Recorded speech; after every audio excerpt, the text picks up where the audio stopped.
I've committed the unforgivable mistake, and it was uploaded by Juan C Entertainment. Now this was sent to us by Maya, who said, I got my snack. Good job, Maya, because I didn't want to have to come for you. Now, Maya, there is still a question that needs to be answered. Did you samurai slice that like button yet? Maya, before you babble anything out of your mouth, just remember, I know. It's crazy the amount of information you can get off someone just from their Twitter handle. So why don't you make sure you go ahead and do that, Maya? Thank you. I've committed the unforgivable. I'm someone who goes on the deep and dark web constantly. It's not what people Back up from your mic. think, where it's evil and overpopulated with crazy people. That's only a small percentage of the dark web.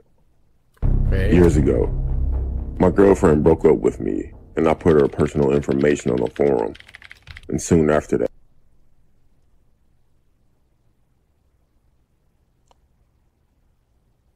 this man is a psychopath.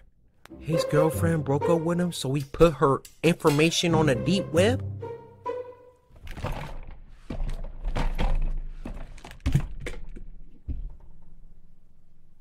personal information on a forum. And soon after that, she disappeared. It's been a while since that happened. She dead! And I've ran into people that have disrespected me since. I'm not an intimidating guy, nor do I look intimidating, nor do I ever have physical or verbal conflicts. I always think to myself that these people don't know what could happen to them. I work at a fast. This dude is like Yagami with the death note. You make this dude mad? I'm putting you on a deep web. Oh, you stepped on my shoe? Deep web! Oh, didn't match me on Tinder, huh? Deep web! Didn't Samurai slice the like button on this video, Maya? You know where you about to go, huh? Food restaurant. And at the time of this story, my manager was really on my case about everything. I would be late, mess up orders, have an attitude with customers, and some other stuff I could name, but it's so much. I understood that I was messing up, but the tone that this guy would talk to me embarrassed me in front of my coworkers and sometimes in front of customers. One day, though, that was the last straw. So one day I walked into work to the deep 5 minutes before I was due to clock in, and my manager out loud said that the window liquor is finally on time in front of customers and my coworkers. Everyone laughed at me. During my whole shift that night, he would direct smart comments toward me, while still yelling at me for everything that I did wrong. Dang. I made up my mind. I was going to find that forum and give his information. On my walk home, I was going back and forth with myself about whether to do it or not. By the time I made it home, I made up my mind. I didn't shower, nor did I change clothes. I went straight to my laptop and I searched. I possibly clicked maybe 100 links, because on the dark web, there are links that will take you down any rabbit hole. A link named Pork Chop piqued my interest. When I clicked it, I was directed to make him an into about pork page. chops. It only said 6 words. We find it, we chop it. And another link that said, here's an example of what we do. I clicked it, of course. As soon as I clicked on it, the picture went to the point of view from an old school camera, with the date and time in the corner of the screen. The person behind the camera approached the man and followed him. A few minutes go by, and the man noticed what was happening. He turned around and approached the camera while yelling and screaming at the person for following him. Then all of a sudden, you see 5 huge guys dressed in black wearing a pig mask run from behind the man and drag him into the dark. The person holding the camera turns the camera to his or her face and leaves it there for about 5 to 10 minutes. That person also wore a pig mask, but all you could hear was the man screaming and sounds that I don't want to describe in the background. The camera was then turned back around, and the sight that I saw was disturbing.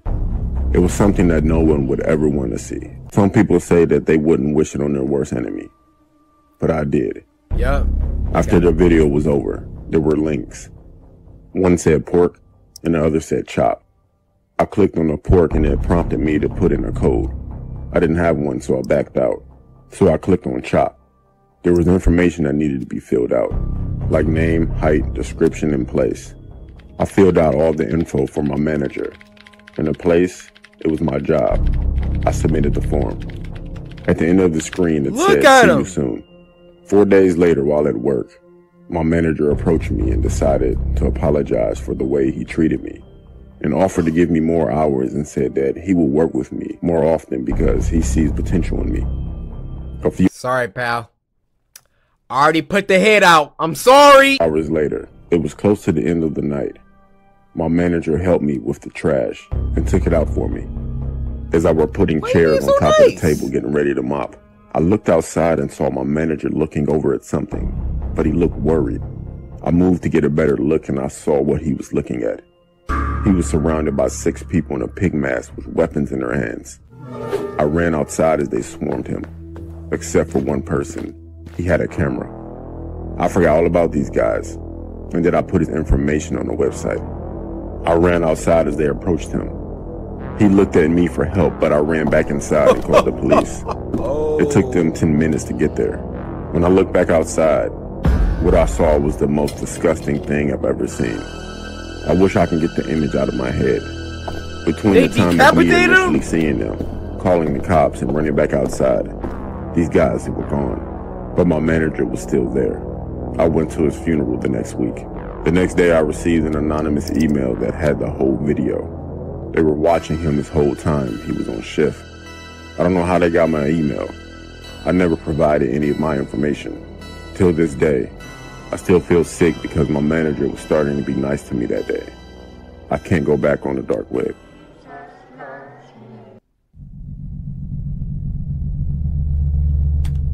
Hey, y'all see that?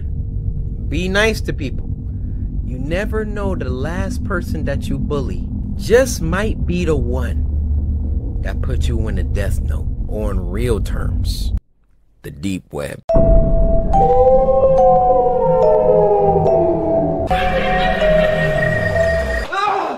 Now, this was sent to us by Yalitza Mello, sorry if I said that wrong, and they said, just finished all 61 Spooky Scary Sunday. My boyfriend and I love your videos, figured I should send one myself. This one made me jump, can I get a Nutri-Grain bar? Yalitza, and once again, my apologies if I'm mispronouncing that. You finished all 61 episodes of Spooky Scary Sunday. 2 Nutri-Grain bars, one for you, one for that boyfriend of yours. Boyfriend, I'm gonna start with you, open your Yo. We watched some of Burnt Mill Road stuff before, and that intro is always. Thanks for helping me out, man. Yeah. I can't believe she just ran off. Anyone else coming to help? Nah. You're the only one who responded. Lucy! He's lying. He's lying. Come here, girl. Lucy! Lucy! Let's go down there. She always liked to be down there. She always liked to be down there. First of all, how'd she even get down here? Why do you need help? I mean, yeah. Lucy! But if they sticking together, what's the point of getting more help? Wait, what the frick is going on?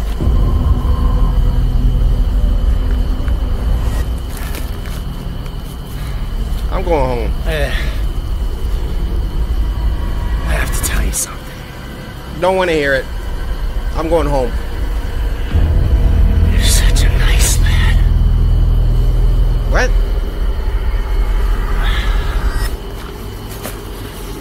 Bro, why are you just staring at this dude tweak out? Run! Turn to a freaking werewolf. I don't have a dog. I am a dog. I've never had a dog. Oh, you're too nice, though.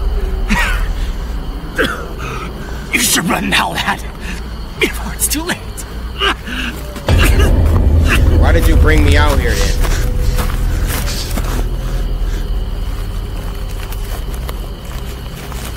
Aaron? Yeah. I don't know who this is holding a flashlight. Oh! That is not a werewolf.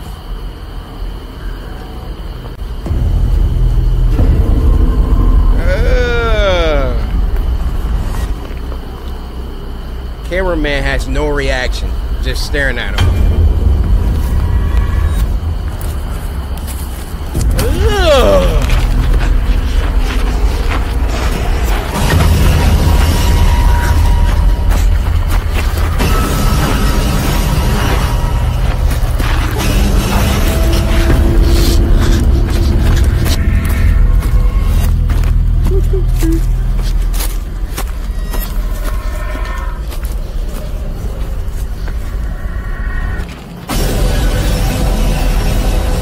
What the?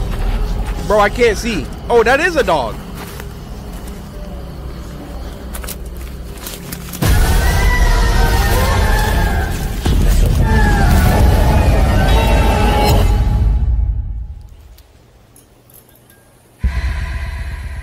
Not gonna hold you. Jump scare at the end did get me.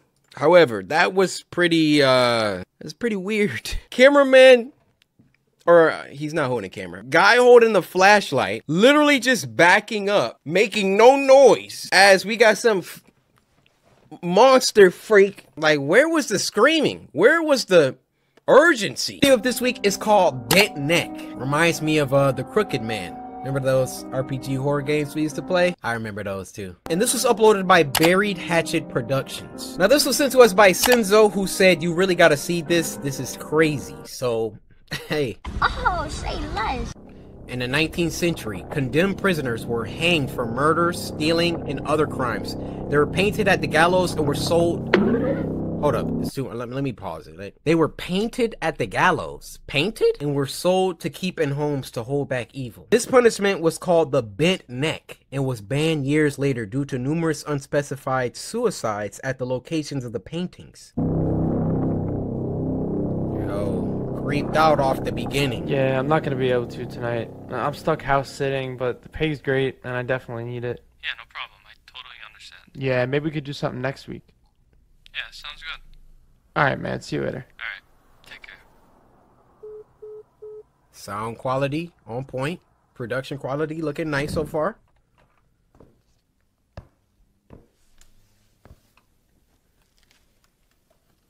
Impressed.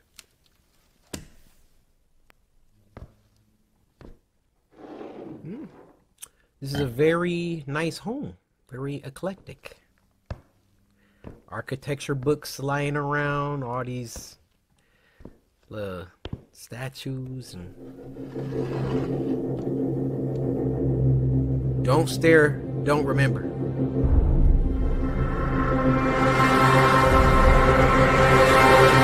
What the frick is that? Bro, why would you stare at it? Oh, oh, his neck broke.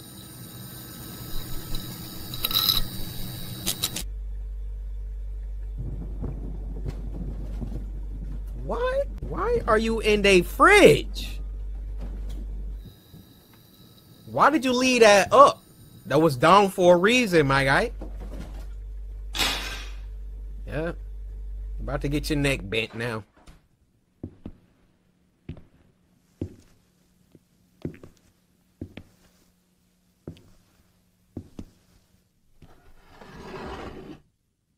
Put it back down.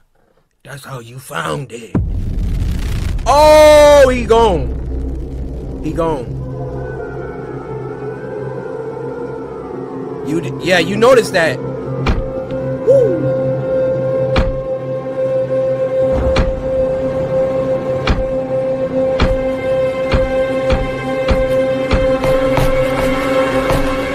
Back up. I don't have no fear. Oh, I farted. I am so sorry.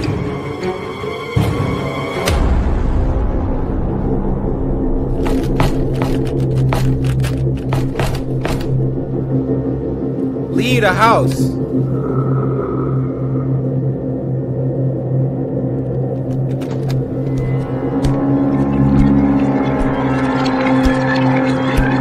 Hello? You're not about to scare me with these ashy feet, bruh.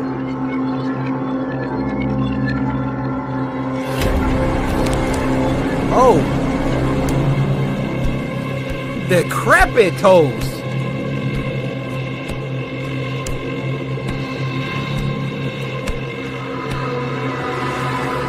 Get out, get out, get out of the house.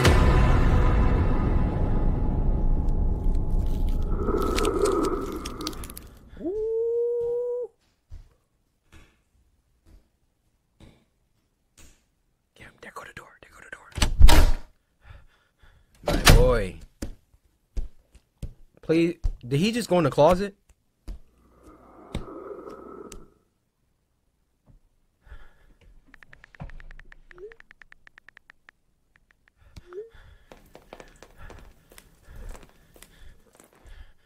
What was that?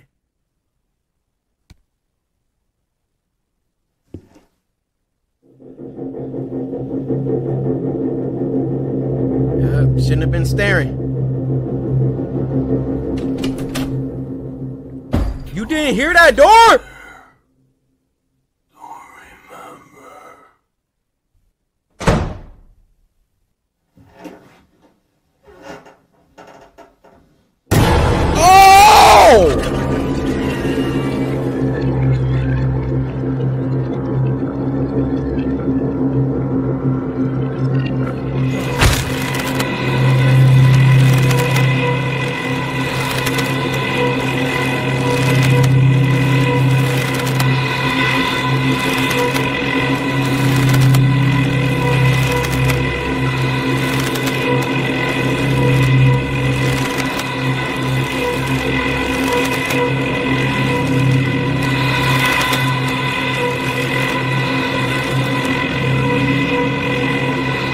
Was nice with that one. Nice little short warm-up.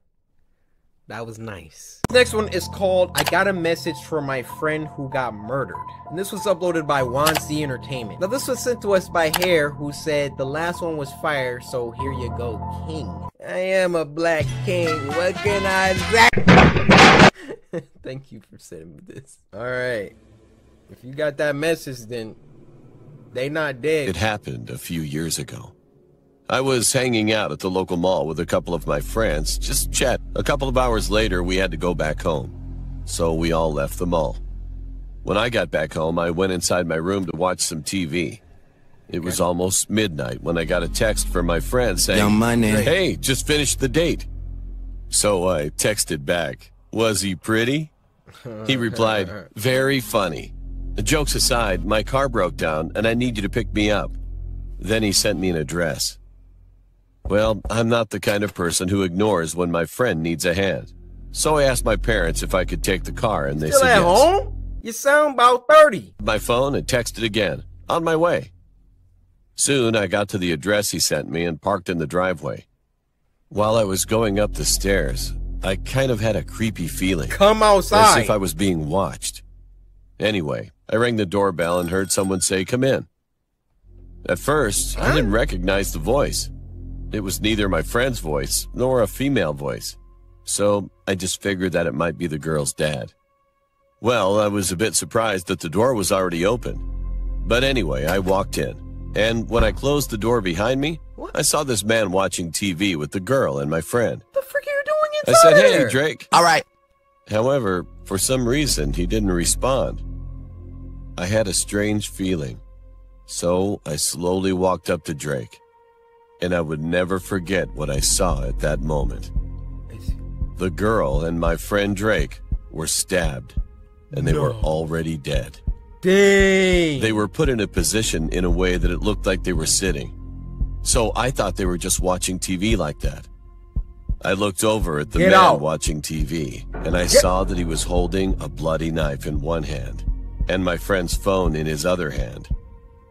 He was smiling.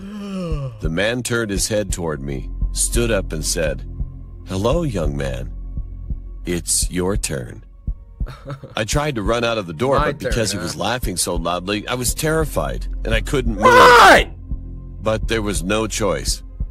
When he approached me, I abruptly kicked him, knocked him down, and managed to run outside. Fortunately, he didn't chase after me, but I didn't care. I just got in my car and drove off straight to my home. As soon as I got home, I woke my parents and told them about what had happened. And of course, they contacted the police. The police arrived pretty fast and raided the house, but didn't find my friend, the girl, or even the man. And to this day, they still haven't found any clues. Now I'm grown up and I'm living on my own with my wife and newborn daughter. I always think about what would have happened to me if I was unable to run away that day. And my friend Drake, His face keeps coming up in my mind all the time since then. Dang. Sorry, Drake. I guess you should have Tootsie slided your way up out of it. Now, this next one is called The Time I Caught a Ghost, and it was uploaded by David Romero, so you know it's about to be fire. This was sent to us by Kmate XP, who said, "Here you go, Cory," aka Shogun. So Kmate, I want to thank you for sending me this video, and for, as a reward, here's a Foxy pen. So feel free to pick the pen up at... Look behind you. I said, look behind you. And there you'll find the pen. It's raining. I can't leave the house. Is this like a Snapchat story or something? But I caught a ghost. Remember those talismans from the convenience store? I used talismans to trap it in the closet. Oh, this is fire. This is what the ghost looks like. Oh! It escaped. Oh! I forgot to cover the ceiling and floor.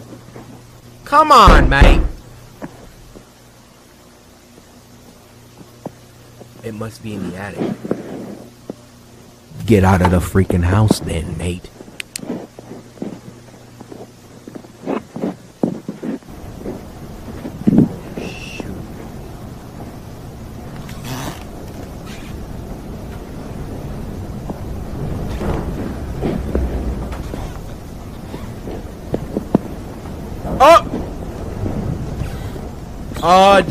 It's not here. Whose legs were those?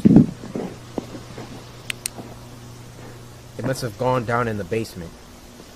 Alright, something already fishy here.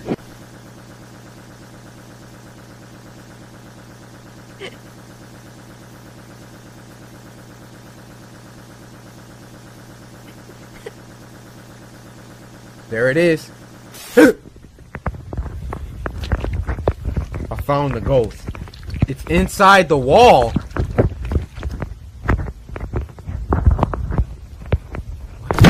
Whoa!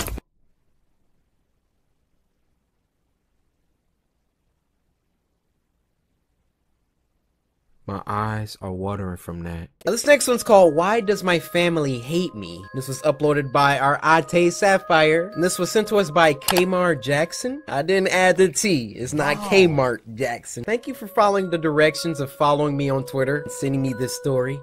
See, the rest of y'all could be getting shout outs too, but y'all just trip. Hey, I'm Sapphire. Wanna hear something scary? Hey! Hey! My family hates me. Oh. The following story is based on a submission from Desiree. Thanks, Desiree. I used to think my family hated me. Maybe hate is a strong word, but I definitely did not feel particularly well liked. I was my parents' least favorite compared to my two younger sisters. They just never seemed to want to be around me or talk to me. Dang. They wouldn't even let me take care of our hamster, Lulu. I thought I was being paranoid, but my parents' cold demeanor became more apparent when we moved into a new house. They gave me the room at the very end of a hallway, secluded and removed from everything else. They claimed it was so I could have privacy, but I think they just wanted me far away. That room gave me the creeps. I remember the first night there, I woke up and heard hushed voices echoing in the walls of my room. I couldn't make out everything they were saying, except for my name, the many times it came up. The next morning, I told my mom about the voices and that I thought the house might be haunted. You must have heard the pipes or something, she said dismissively. But I know what I heard. Nani? I also knew arguing with her wasn't going to go anywhere, so I decided to suck it up. I went to bed with such anxiety that night that I had an incredibly lucid and horrifying nightmare. I was strapped down to my bed, surrounded by dark figures who were chanting over and over, and I couldn't move or scream. I just laid there while these figures sprinkled me with unknown substances.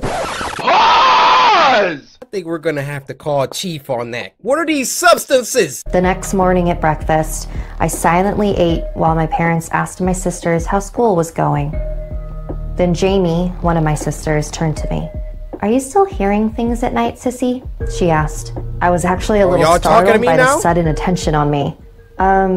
Yeah, and I actually had a pretty bad dream last night. Felt like there were people in my room or something. My sister then turned to look at my parents. I felt like they were telepathically talking about me right in front of me. Then Jamie spoke again. "Mom, you should give her that stuff to make her sleep better." My mom nodded. I was still taken aback by this sudden interest in helping me sleep better. Oh, they setting her up, dude. So before bed that night, I swallowed the pill that my mom gave me. As an extra precaution, I gathered as many religious items from around the house. Crucifixes, paintings, as many as my hands could carry, and put them in my room. Why was this tag on my shirt scratching a freak? Thought they would protect me from whatever was haunting me during my sleep. The following morning, I woke up in a panic. Everything I had put up the night before was now on the ground, shattered in pieces. I knew my parents were not going to be happy, but I also felt like this was proof that there was something in my room. So I ran to tell my parents. "There must have been an earthquake during the night, I guess," my mom said. But nothing else in the house was broken. Only the religious items in my room. It didn't add up. I spent that whole day crying in my room. Before bedtime, Jamie came in with her hands cupped in a ball. She hopped on my bed and opened her hands. "Here, maybe Lulu will help you sleep tonight," she said. I glanced out the door and back at my sister. Is Mom okay with that? She doesn't have to know. I thanked my sister and lay down to bed, snuggling Lulu in my hands. When I woke up the next morning, Lulu had moved. I felt around my pillows and blankets, but I couldn't find her. I realized it was an idiotic idea to fall asleep like that with a tiny animal. Freaking idiot. I figured she must have run out of my room under the door in the middle of the night, so I went looking for her. The rest of my family was already up and in the middle of breakfast. This is why they don't like you. I couldn't let them know I had lost Lulu, so I decided to continue my search after I had a couple bites. But after swallowing one spoonful of cereal, I spit it out onto the table. I suddenly felt incredibly nauseous. I began dry heaving over the table until I coughed up a small clump of brown fur. My family immediately stood up and began praying the Lord's Prayer. You ate it? Dizzy and blacked out. When I came to, I was strapped on my bed with my family standing around me, sprinkling unknown substances all over me. "What are you doing? Why do you hate me?" I cried, frantically trying to release myself. The expressions of each of my family members turned to sadness. "We don't hate you, Desiree," my dad said. "We hate who you become at night." I don't understand. "You've tried to kill each and every one of us in your sleep," my dad continued, "multiple times." "We're trying to help you, sissy," Jamie chimed in, "but nothing seems to be working." I didn't know what to think. This whole time, I thought that I was being traumatized by a demon in my room, and I was the demon. My family didn't hate me. They're just afraid of me. And I think I am too. So first off, this story was sent in by Desiree. Desiree, is there something you want to tell us? Based on a true story? Desiree? Alright you guys, that's gonna do it for this week's episode of Spooky Scary Sunday. This one was a light episode. It had a little bit of everything. A lot of variety. I can appreciate that. You know, we had a little John Wick Kung Fu alien action. We have some weirdness with the girl with the pool table head. We didn't watch so many, I can't remember none. Now next week, I want more spooks! But that being said, Karen requires my attention. She gets kind of antsy when I'm away for too long, so be sure to follow me on Twitter. Send your videos. Hashtag Spooky Scary Sunday, guys. See you next week.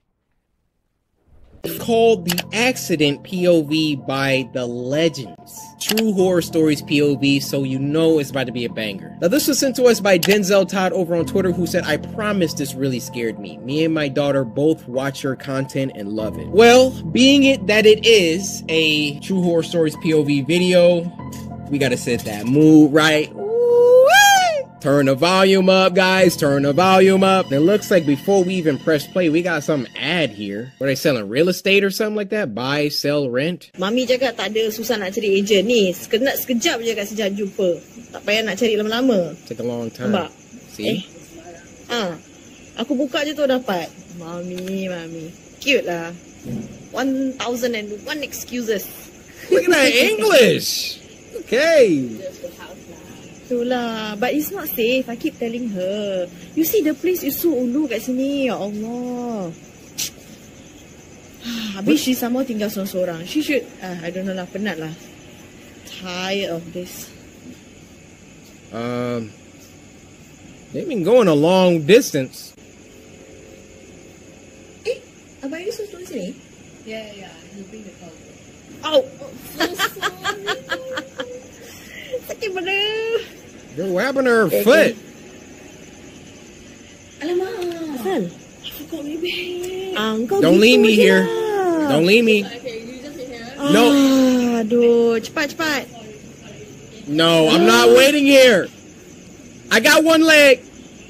Oh my. No. You're not about to. Oh my God! Oh my God!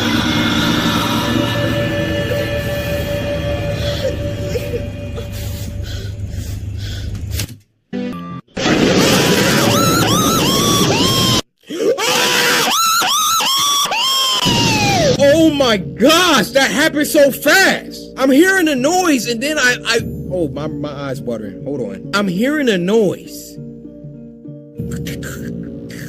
And then she says, oh, you're back already? And then my mind is like, yo, she is definitely not back that fast. We ain't even hear no footsteps walking up, Chief. Did they hit us with the quick? I spit all over my screen. I'm not rewinding that. I can't. Whoa. A lot of quick movement. Got my hands up.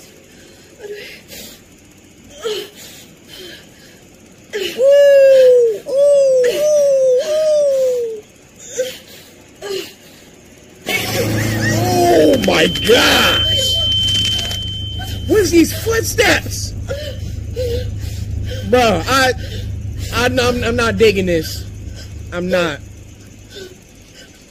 Ooh. Scream for help, lady. Oh my gosh!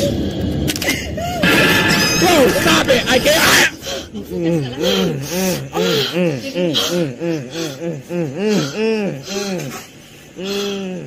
Too many in a row. Aduh, ya Allah. Get in the chair. Sakit sih. Bro, stop! Oh my gosh. Okay, kejap. Kasih kat Steve pegang. Keep her in your vision, please. I'm stressed.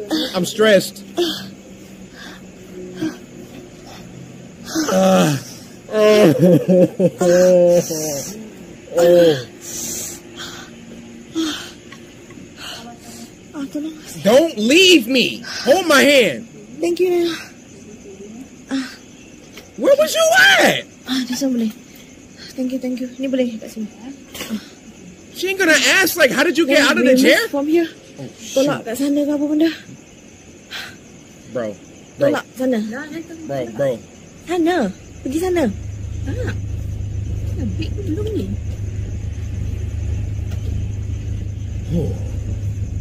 We're good. Tolak. Just tarik. Dia tengah tarik. Tak boleh Well, help me up then. Skip the chair.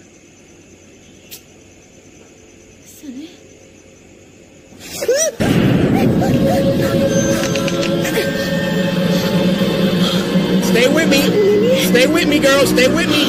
Let's start reverse. Aku lagi front. Oh, Ya Allah Tuhanku. Kenapa boleh macam gini Tadi padahal ada break tau. Dah kau abang dia belum? Oh. Saya jalan sini No. You call abang dia already not? No. Now?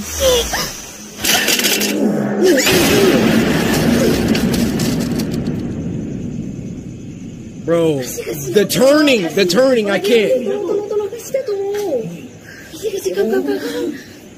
Jadi abang dia abang sampai aku. Allah. Okay. B. Don't put me back in the chair. I'm not getting back in the chair. Okay lah, buka pintu. Allah. I'd rather smell his hot breath than get back in that chair.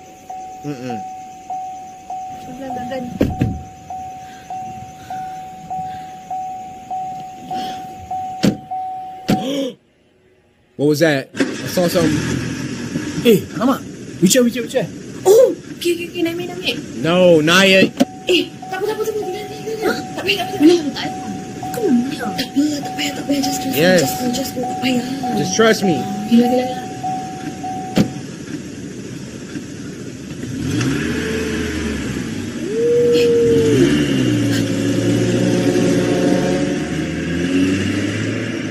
What is it? In the video, please. Stop it. Is it over? I think that's it. Guys, that was the Alright guys, the last one for tonight is called A Disturbing True Snapchat Story 2. Llama Arts, I'm a big fan now. Please don't copyright strike me. All your info is in my description. These things are creepy, dude.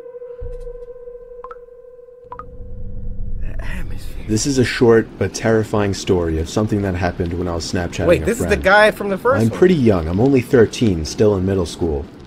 A girl I really liked had just recently started snapping me selfie pictures, and we started messaging each other for a few nights. One night when I was watching TV... That sandwich.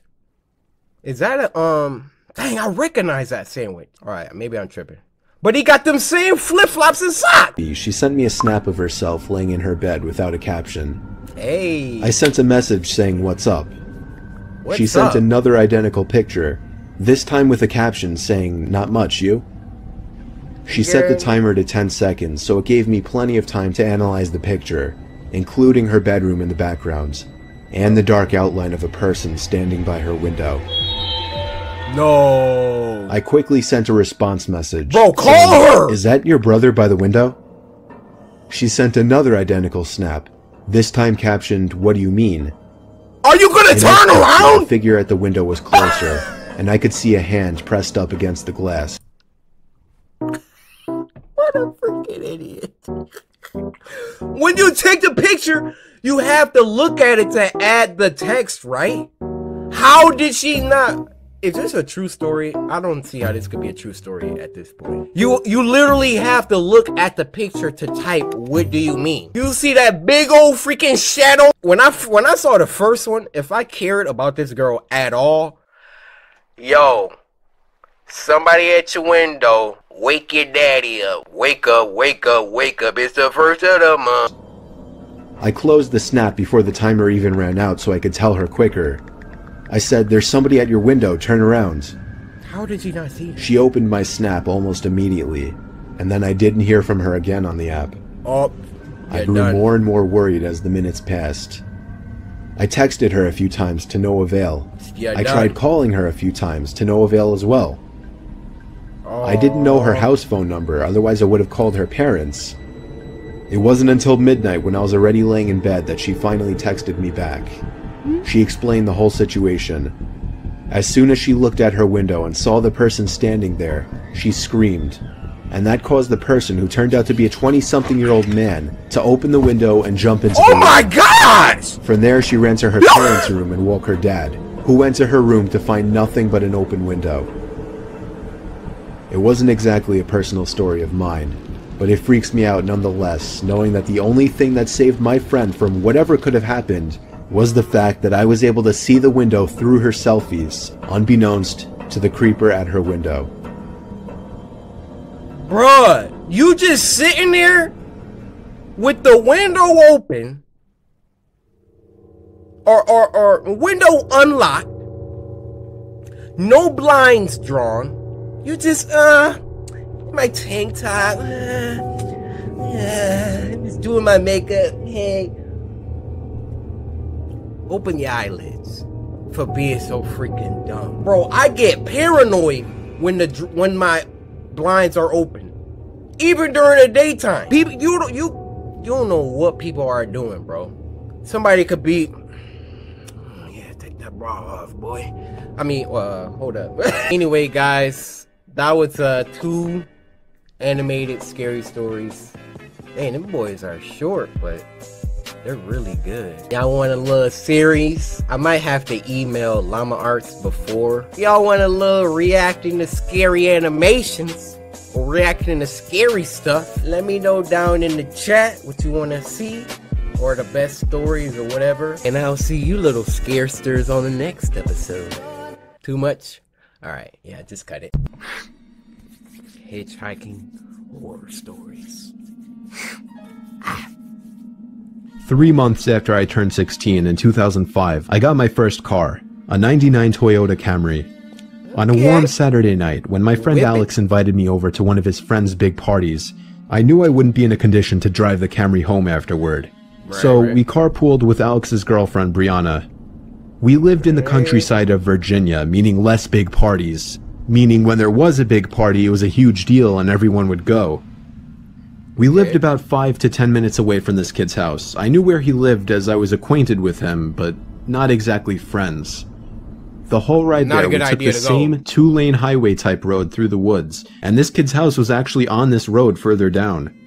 At certain points on this road, there were a few houses on either side, and then it would just go back to being a long, empty highway again. Okay. The house was tiny, like a lot of houses around the area, but the party was held outside anyways, since his closest neighbors were relatively far away, and noise wasn't an issue. Dope. Let's get it. I'll skip most of the party up until the point that Brianna, who was supposed to be our designated driver, had to suddenly leave for a small family emergency. Alex said it was fine and that we'd find a ride home. Well, fast forward another few hours and another few drinks, and I could barely even walk straight. Hey. I checked my watch, and it was like 2 in the morning. I figured it was time to go. I started looking for Alex, but I couldn't find him anywhere. In fact, it seemed like everybody I knew had already left. Oh no. I could barely even think straight, but I was still furious at the fact that Alex could have actually left without me. I asked to use the party host's phone and dialed Alex's home number. After 2 tries, I gave up and then realized I shouldn't wake his family up. So, literally not knowing what else to do, kind of friend you go to a party with where he'd leave and forget about you? It's 2 a.m. Narrator is toasted. He can't drive home. He don't know nobody else at the party. If y'all ever go to a party and you drunk and you just can't get a ride home, you don't got cash for Uber, call me before you hitchhike, alright? Oh, you need my cell phone number? Alright, it's 73-800-588-2300 Empire. Today, I dizzily stepped out onto the road and began walking back home.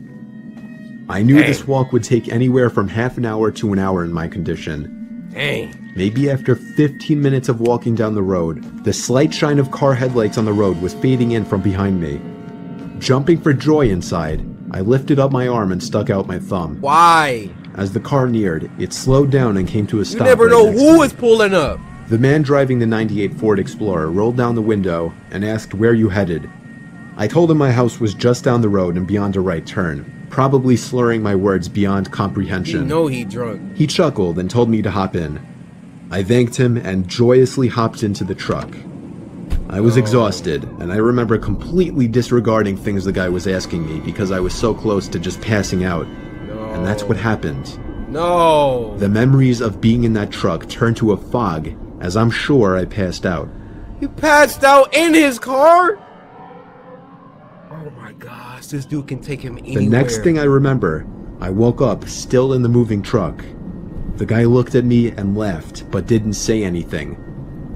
I looked around. What are you laughing at? The road we were on wasn't familiar. I nervously asked, where are we going? He then said, so what were you doing out this late anyway? Answer my question! As the man answered my very straightforward question with another irrelevant question, the sobering reality of the situation hit me. You can let me out anywhere, I told the man. The man You have no responded idea with a where you firm are! No. I felt like throwing up as he said that. No, I really actually felt like I was going to throw up. I started to gag as I felt more and more nauseous by the second. Yeah. The man took his eyes off the road to look at me, and that's when I thought of the perfect distraction. Yes. I turned in his direction as I continued to gag, and he started to kind of lean away and slow down the car. He like, oh. He kidnapped some dude. He started freaking barfing. He's like, oh, dude next to him. I just start spazzing.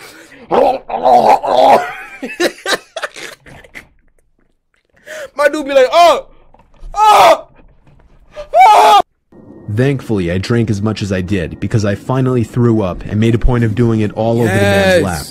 Yes. The man yelled in frustration and stopped the car, and that's when I took it upon myself to run for my life into the woods and duck behind a few bushes. He hit him with the throw up finesse. The man came following into the woods with a flashlight, and on 2 separate occasions, he shined the light straight over me without noticing. Eventually, I heard his footsteps walk even further into the woods past me. That was when I ran back to his truck, but unfortunately, he was smart enough to lock it. Oh, freak. By some miracle, I saw another car approaching in the distance, and I ran out into the middle of the street, waving my arms like a lunatic. Yes. The car tried to avoid me, but I wouldn't let it. They were forced to stop, and I yelled at them to help me before they came back. Once I told them that I was kidnapped by the man who was driving that Ford Explorer, the driver agreed to give me a lift. Not to the police station or anything, but to my house. I made it back safely, where I couldn't thank the driver enough.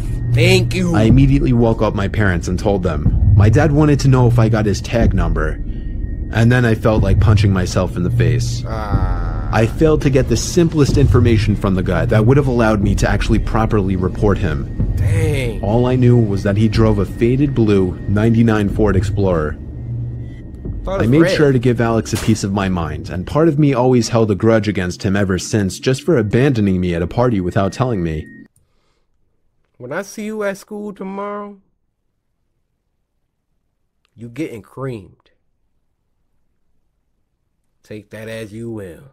I haven't seen him in 4 years now, however, and this was actually the first time I even thought about this incident for almost a year now. As time goes on, even the worst of memories may start to fade. But after writing this to share with the internet, it's once again fresh in my mind.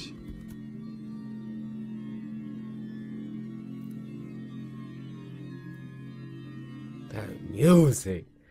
Yo. Clap that up. Llama Arts and Mr. Nightmare, which I learned is the narrator, or the narrator. It's like a 2-hit combo.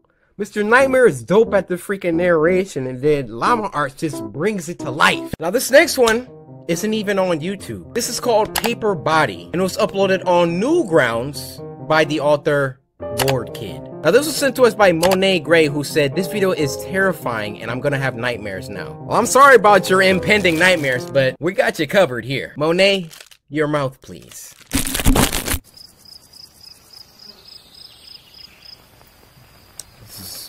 Art is beautiful, the visual.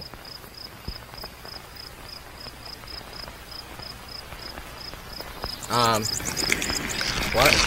Oh, hold on, the video just got big. Let me stop that. Hold on, give me a second, guys. I gotta expand. What do you mean by that? All right, my bad, we're back.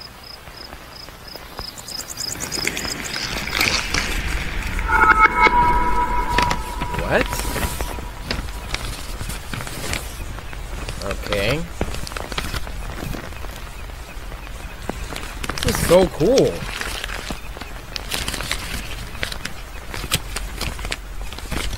Okay, got some little origami going on.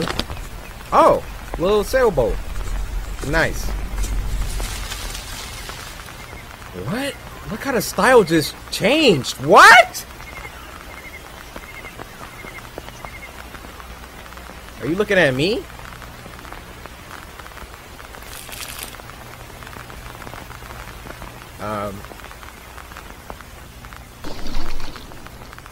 This is crazy. That was just the intro?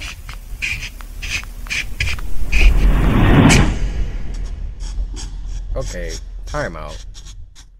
Bored kid. You just out here making stuff like this? 5,000 views? Do you have a YouTube channel? Oh, they have a YouTube channel. Yeah, I'll be linking that.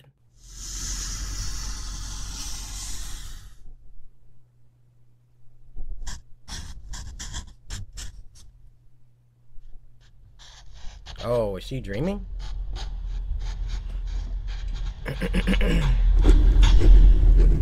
Hello?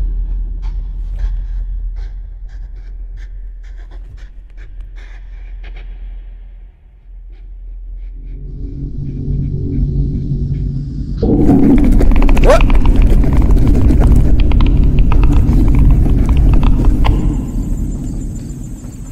What does that say? Missing?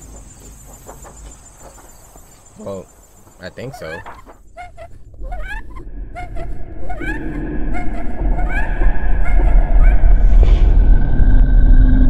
Hey guys.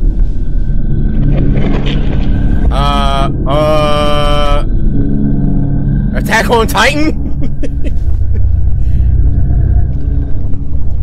He sure did look like one of those crackhead Titans.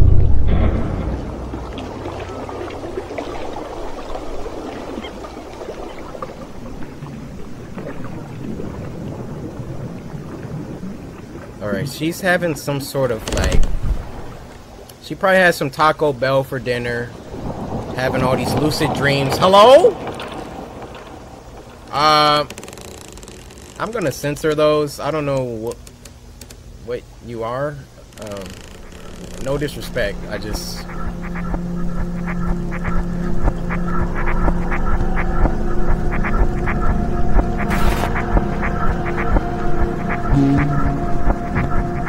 Okay. Go there?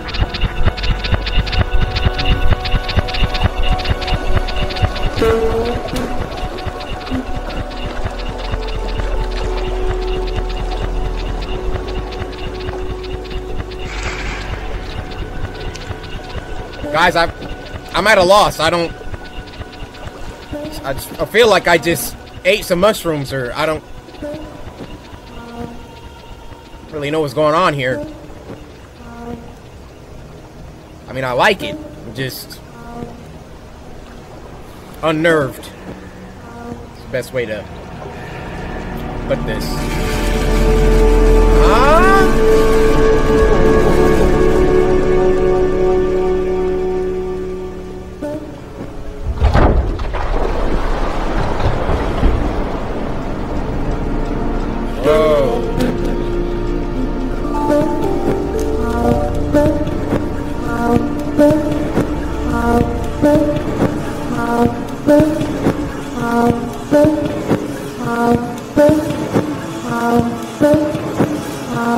What's happening?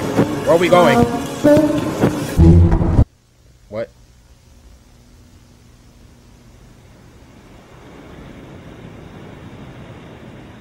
What was that? What was that? You're not about to... No, you're not about to escape by that.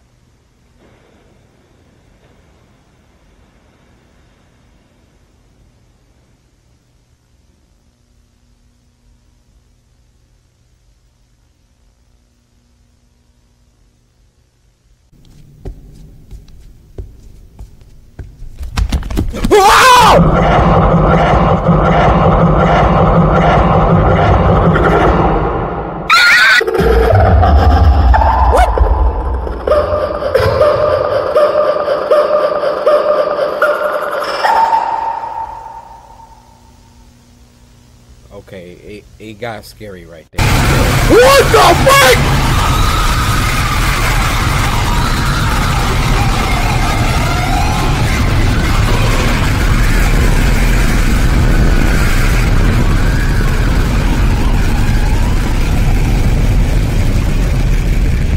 She killed her whole class.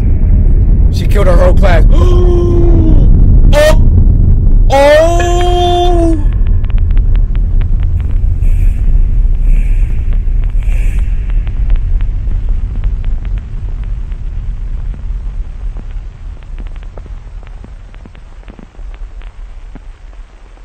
She's like, it was just a cut. It wasn't just a cut. It wasn't just a cut.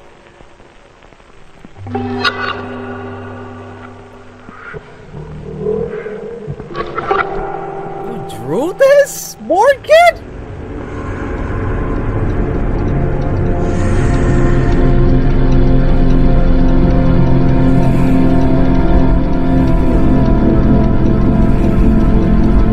Did she forgive her? Oh, psych! You thought you were forgiven.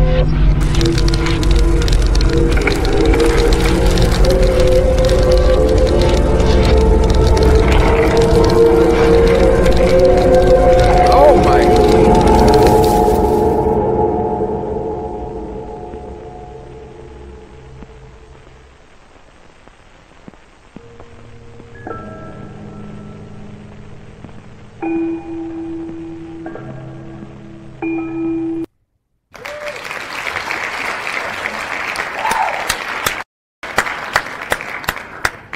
There were so many different animation styles beyond even the plot of what we just partook. This looked like it was a lot of work. Harrison, Trender, you're freaking fire. But my theory is she has some crazy Taco Bell, right? You know you can't be eating crazy, greasy, nasty, sludgy fast food like that and then go to sleep. So she went to sleep. She started having these night terrors, right? In the dream, she thought it was just a dream, but no, it was real life. Killed her best friend in a knife with a knife. Regardless, that was very scary, and that is top 3 Spooky Scary Sunday animations. We got that There's a Man in the Woods, and then we got this one, and then there was another one where it's like somebody that was like falling asleep in class. The animation styles of these top 3, Harrison, you really put your foot into this.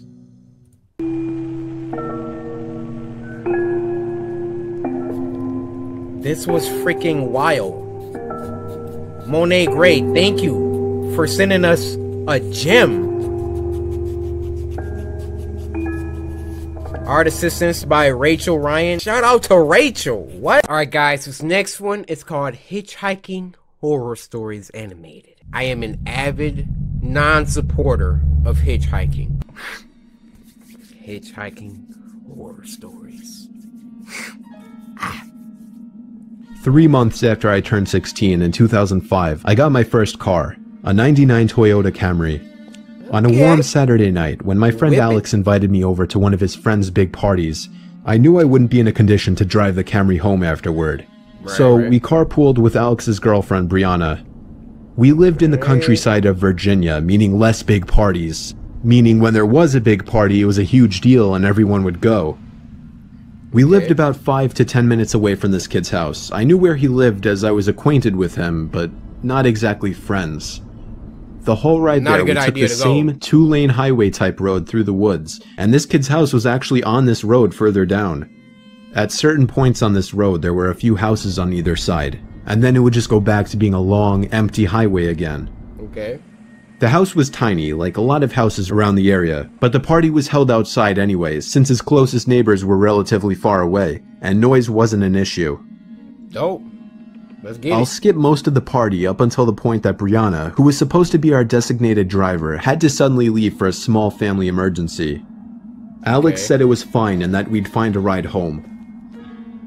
Well, fast forward another few hours and another few drinks, and I could barely even walk straight. Hey. I checked my watch, and it was like 2 in the morning. I figured it was time to go. I started looking for Alex, but I couldn't find him anywhere. In fact, it seemed like everybody I knew had already left. Oh no. I could barely even think straight, but I was still furious at the fact that Alex could have actually left without me. I asked to use the party host's phone and dialed Alex's home number. After 2 tries, I gave up and then realized I shouldn't wake his family up. So, literally not knowing what else to do, kind of friend you go to a party with where he'd leave and forget about you? It's 2 a.m. Narrator is toasted. He can't drive home. He don't know nobody else at the party. If y'all ever go to a party and you drunk and you just can't get a ride home, you don't got cash for Uber, call me. before you hitchhike, all right? Oh, you need my cell phone number? All right, it's 73 800-588-2300 Empire. Today, I dizzily stepped out onto the road and began walking back home. I knew this walk would take anywhere from half an hour to an hour in my condition. Dang. Maybe after 15 minutes of walking down the road, the slight shine of car headlights on the road was fading in from behind me. Jumping for joy inside, I lifted up my arm and stuck out my thumb. Why? As the car neared, it slowed down and came to a stop. You never know who is pulling up. The man driving the '98 Ford Explorer rolled down the window and asked where you headed. I told him my house was just down the road and beyond a right turn, probably slurring my words beyond comprehension. You know he drunk. He chuckled and told me to hop in. I thanked him and joyously hopped into the truck. I was exhausted, and I remember completely disregarding things the guy was asking me because I was so close to just passing out. And that's what happened. No. The memories of being in that truck turned to a fog, as I'm sure I passed out. You passed out in his car? Oh my gosh, this dude can take him anywhere. The next thing I remember, I woke up still in the moving truck. The guy looked at me and laughed, but didn't say anything. I looked around. What are you laughing at? The road we were on wasn't familiar. I nervously asked, where are we going? He then said, so what were you doing out this late anyway? Answer my question! As the man answered my very straightforward question with another irrelevant question, the sobering reality of the situation hit me. You can let me out anywhere, I told the man. The man You have no responded idea with a where you firm are! No. I felt like throwing up as he said that. No, I really actually felt like I was going to throw up. Well, I started to gag as I felt more and more nauseous by the second. Yeah. The man took his eyes off the road to look at me, and that's when I thought of the perfect distraction.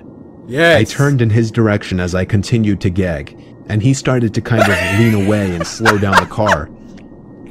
He like, oh. He kidnapped some dude. He started freaking barfing. He's like, oh. Dude next to him. I just started spazzing.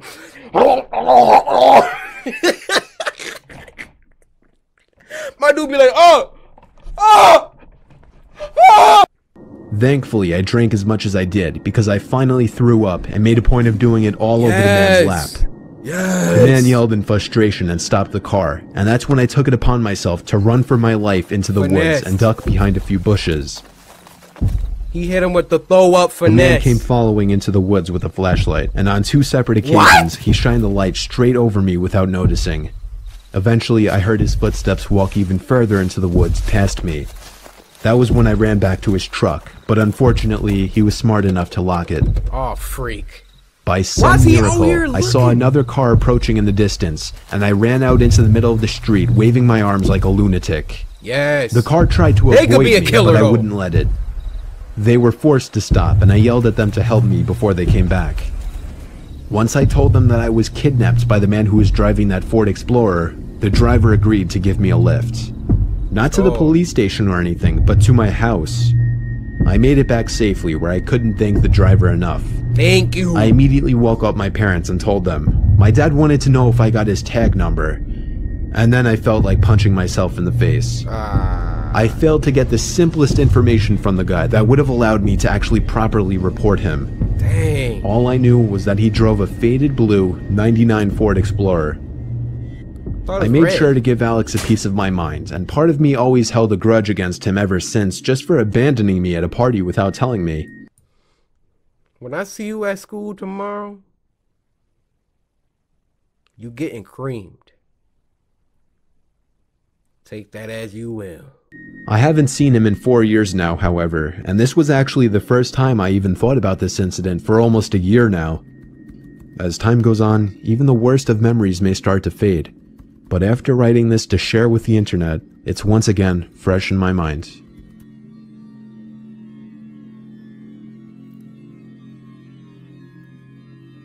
That music. Yo, clap that up.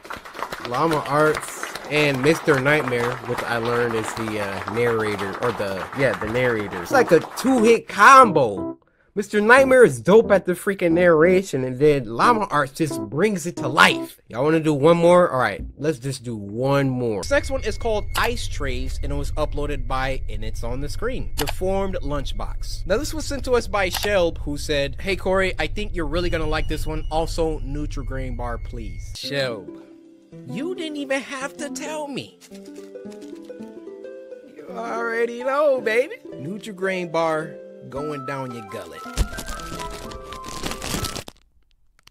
Shelb, open up wider.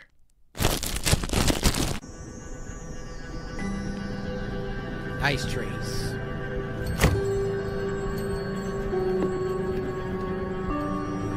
Off the top, I hope that's red Kool-Aid in there.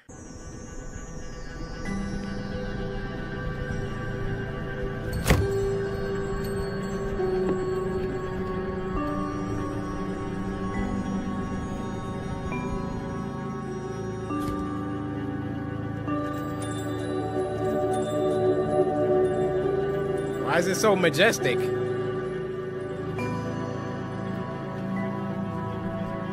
The freak?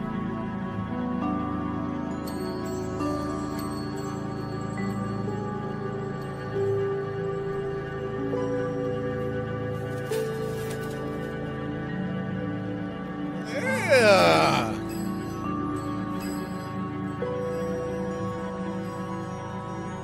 It looks like freaking cranberry. The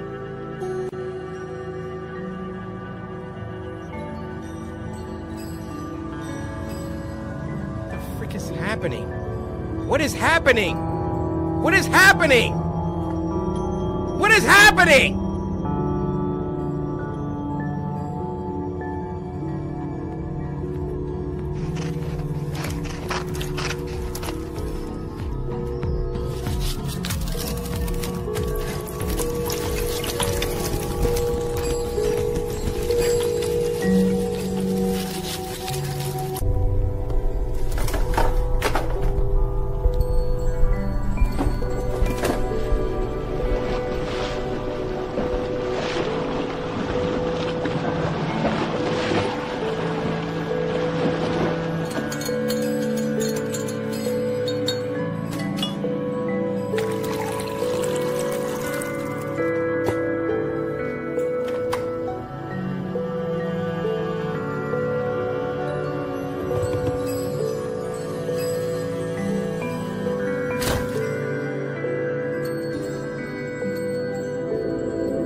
I've drawn the line!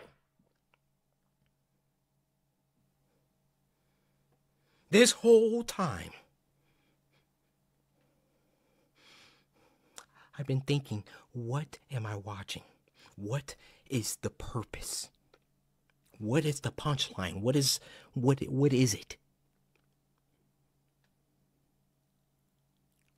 Until I had to watch this gumless Santa Claus deep throat these freaking bloody ice cubes. And that sentence has probably never been uttered before. Why is he in a vibrating chair? Why did he turn it up so high? Why did he put red ice cubes in lemonade? Did he want the strawberry version? Like, did he know it was blood? Why is his tongue out like this?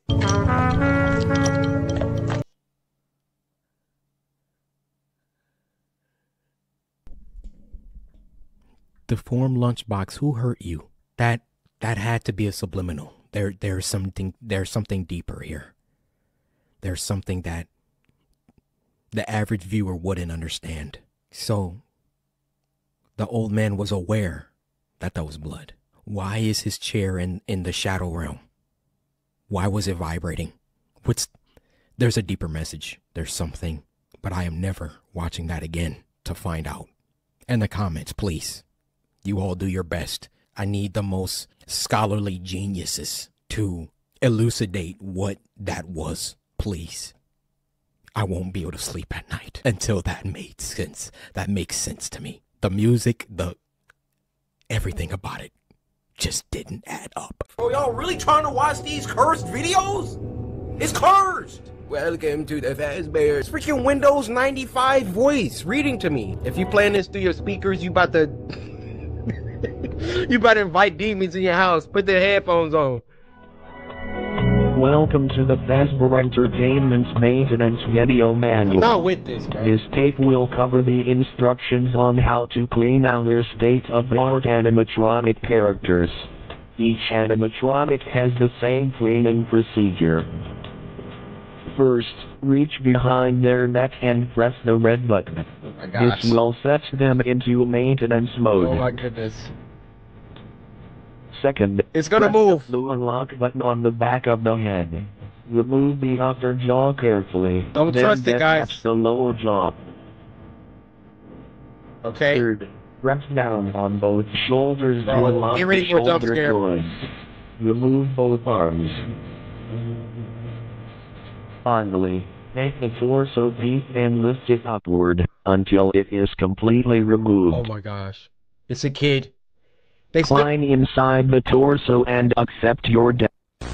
Oh my gosh! We on to the next video. Bony joint movement testing.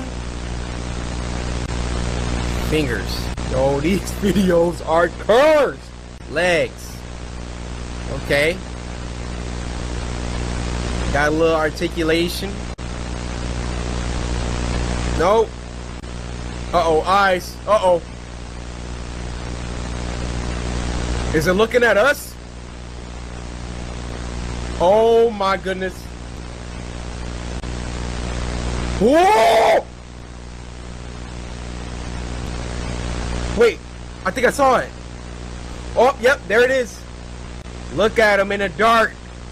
Why would you want to work here? Yeah, I see you back there. I see you. Oh my!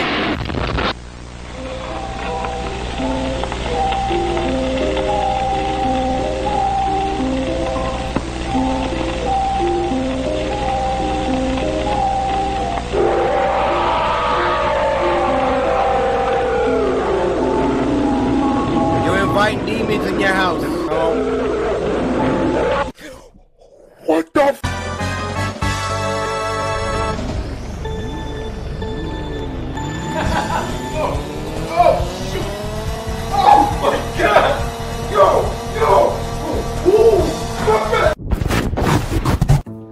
Oh, hello there. I'm just kidding. Oh, hello there. I'm just kidding. I totally know how to ride one of these. And you guys remember Spooky Scary Sundays? This would be a good time to implement a series where every Sunday we watch some scary videos. That's like I say every Sunday.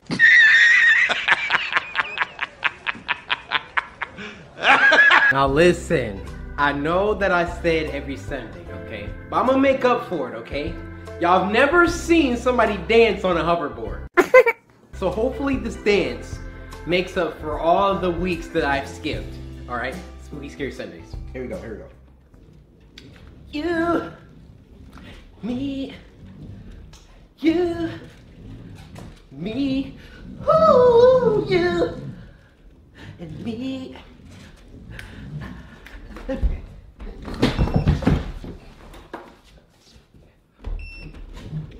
And me. You.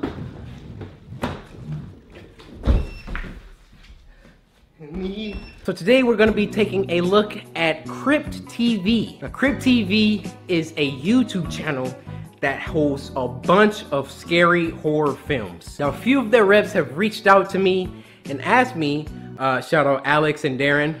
This video should have been up in October, my bad. They've asked me to react to A Door in the Woods and something called Look See. This video is sponsored by Crypt TV. So, I'm gonna get a whole bunch of hot and readies now, thanks. Click the link in the description if you wanna see their channel. We're gonna get some snacks. All right, so ain't no shame in my game, all right? Y'all gonna embrace me for who I am, what I have for dinner. Oh, okay, a little Salisbury steak. Look at, I'm eating banquet meat. Some real snacks. This is how you enjoy movies. All right, guys, so the last one for tonight is 2 disturbing horror stories. Llama Arts, I'm a big fan. We went over this, but I gotta say it every time. I'm a big fan. Please don't copyright me. Appreciate you. Okay, right into it. Over the weekend, about 15 coworkers and myself had our company. Is this the same guy? His voice didn't drop 8 octaves. But y'all know I can also make my voice deep as freak. And when I get up on a mic like this, you know. Trip to the Stanley Hotel in Estes Park, known for being Stephen King's inspiration for The Shining. We took an 8 p.m. ghost tour where we joined about 15 other people to get guided around the property and told stories about its history and creepy things that are said to have happened. We were told to take a lot of pictures, I'm sure to try and capture orbs or ghosts. Many green orbs were caught in pictures, but I don't think anything is as creepy as this photo taken by my coworker. A little girl in a hot pink dress who was definitely not on our tour.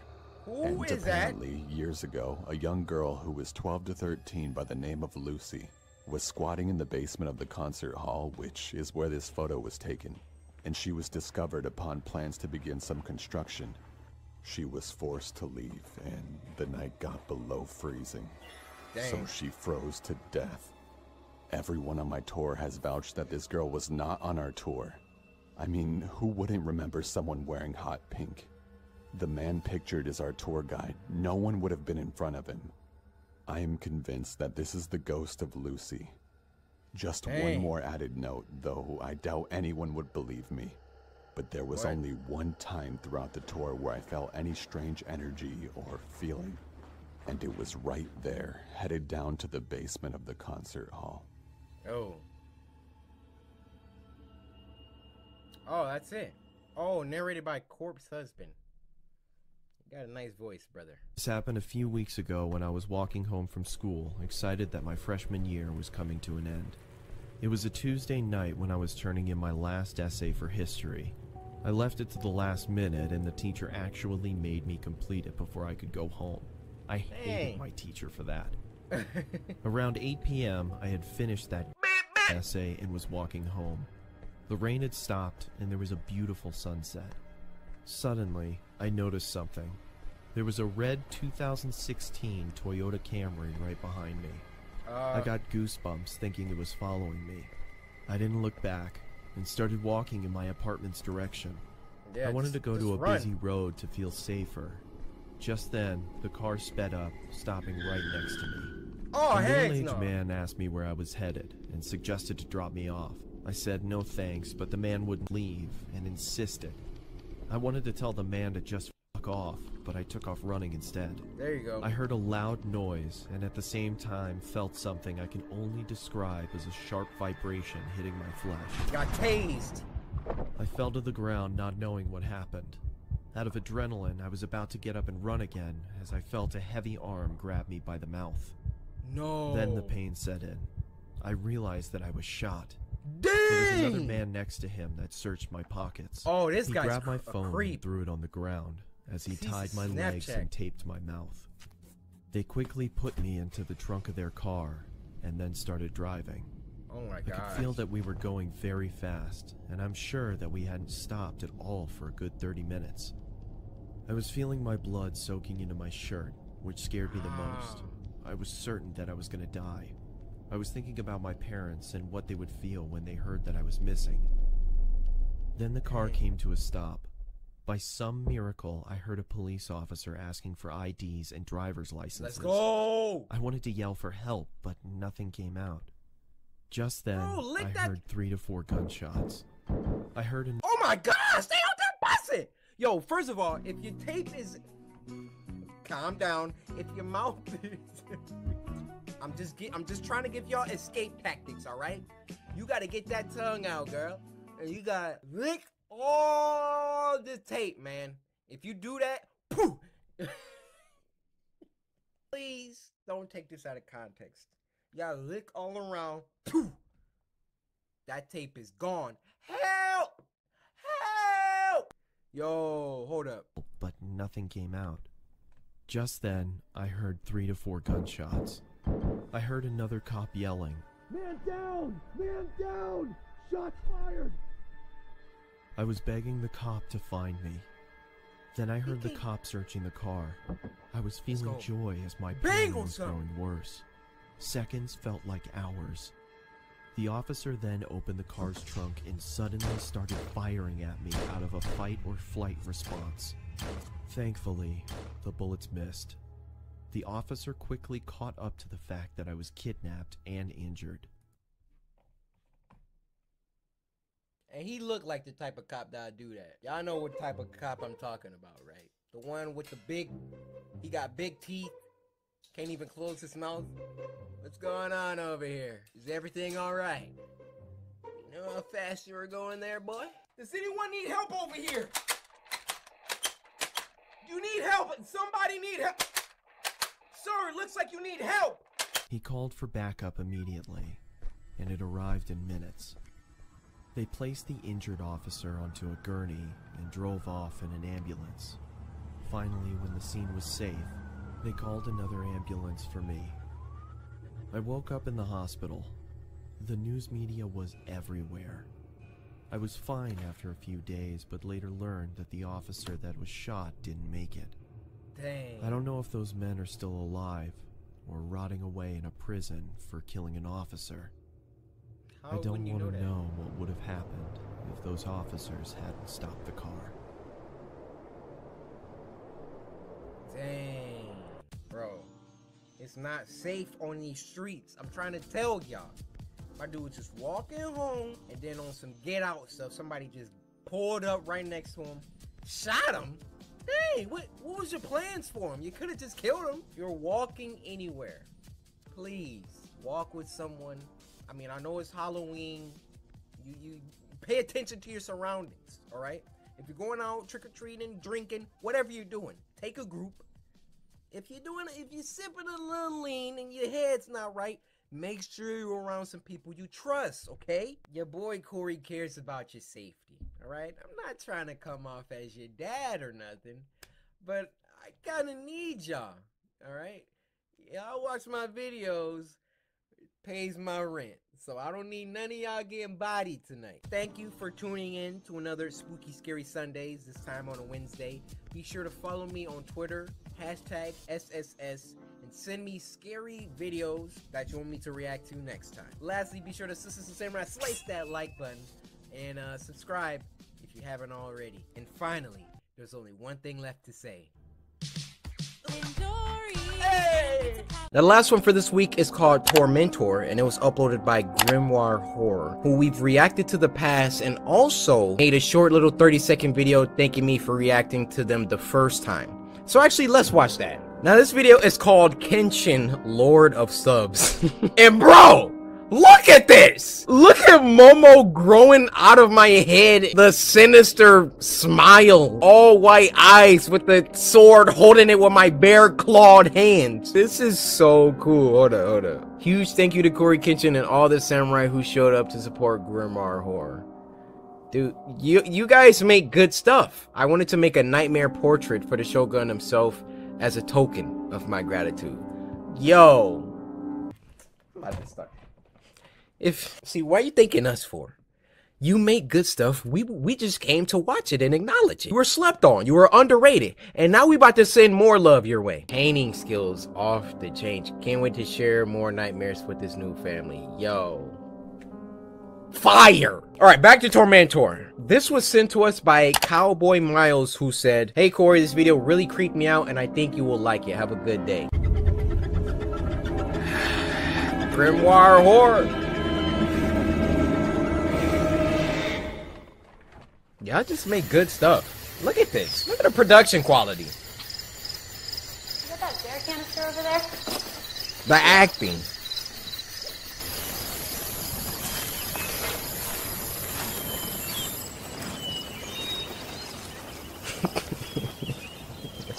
I'm gonna keep it to myself.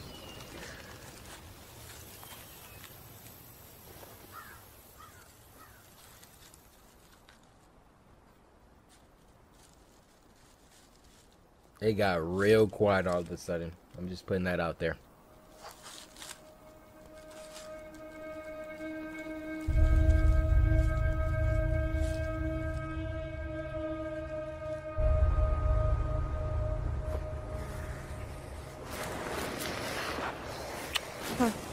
Hey. What's going on here?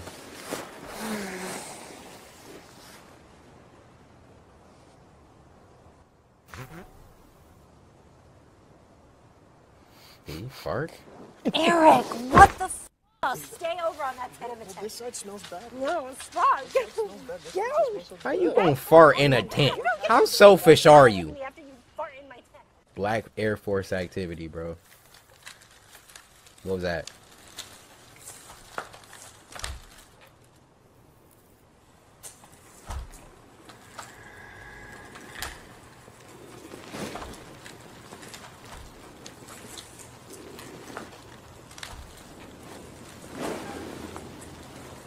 Somebody cooking?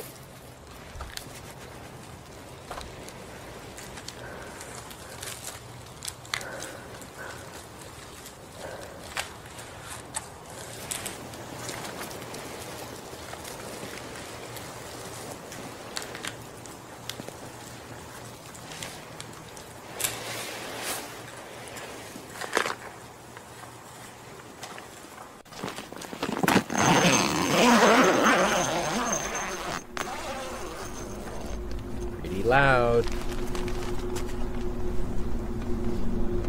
See, this is why I can't go camping. Whoa, wait, what?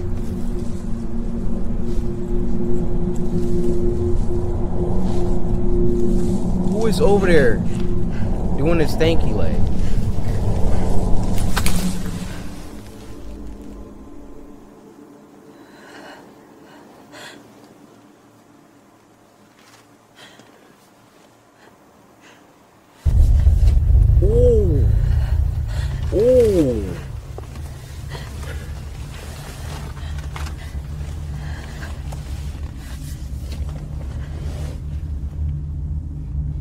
Time to get up, Aaron. What you finna do? Hello? Why?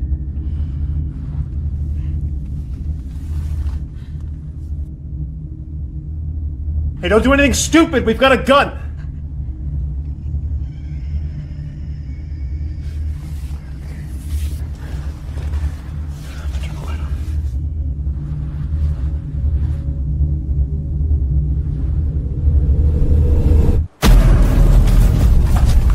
Hey! Here we go.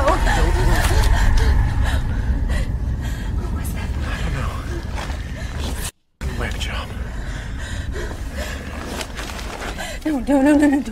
Don't split up. Stay here. I'm gonna check it out. It's gonna be okay. People, please iterate to me down in the chat what transpires when there is a splitting of the party in horror films. Let's split up. Hey, wait here. I'll be right back. All famous last words. If I ever direct a horror movie, rest assured, it's gonna be the most realistic horror film of all time. No splitting up. You hear a noise, we leaving. The horror movie might be 45 seconds because they was just too smart. Stay here. I'm gonna check it out. It's gonna be okay. I'm gonna check it out. All right, Dave. Good luck with that.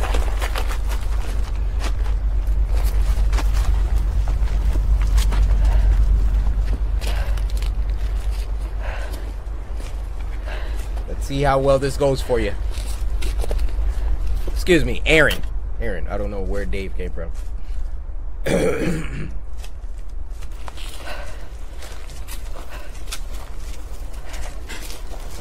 Dang, and then she left anyway?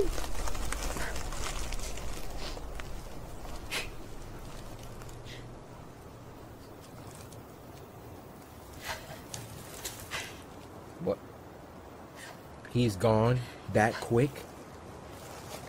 Eric? Oh, Eric or Aaron? Whatever his name is, he dead. Eric!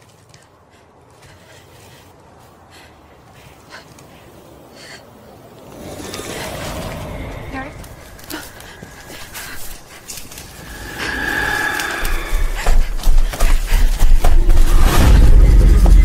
Look how heavy these footsteps are!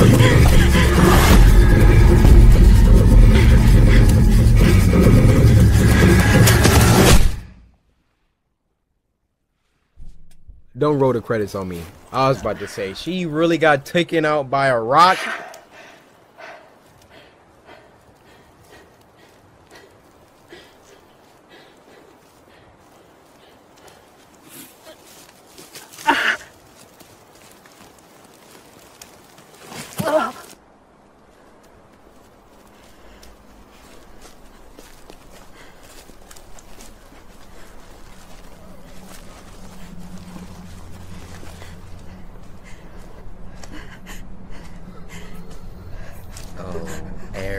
Eric.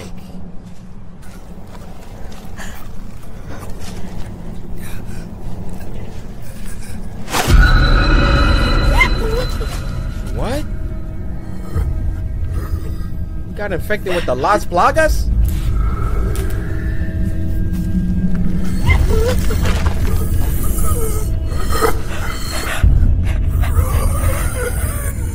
Are his eyeballs gone?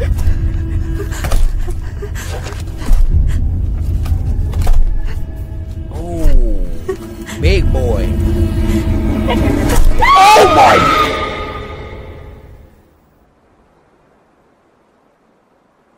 I didn't expect her to just... If you getting grabbed like this,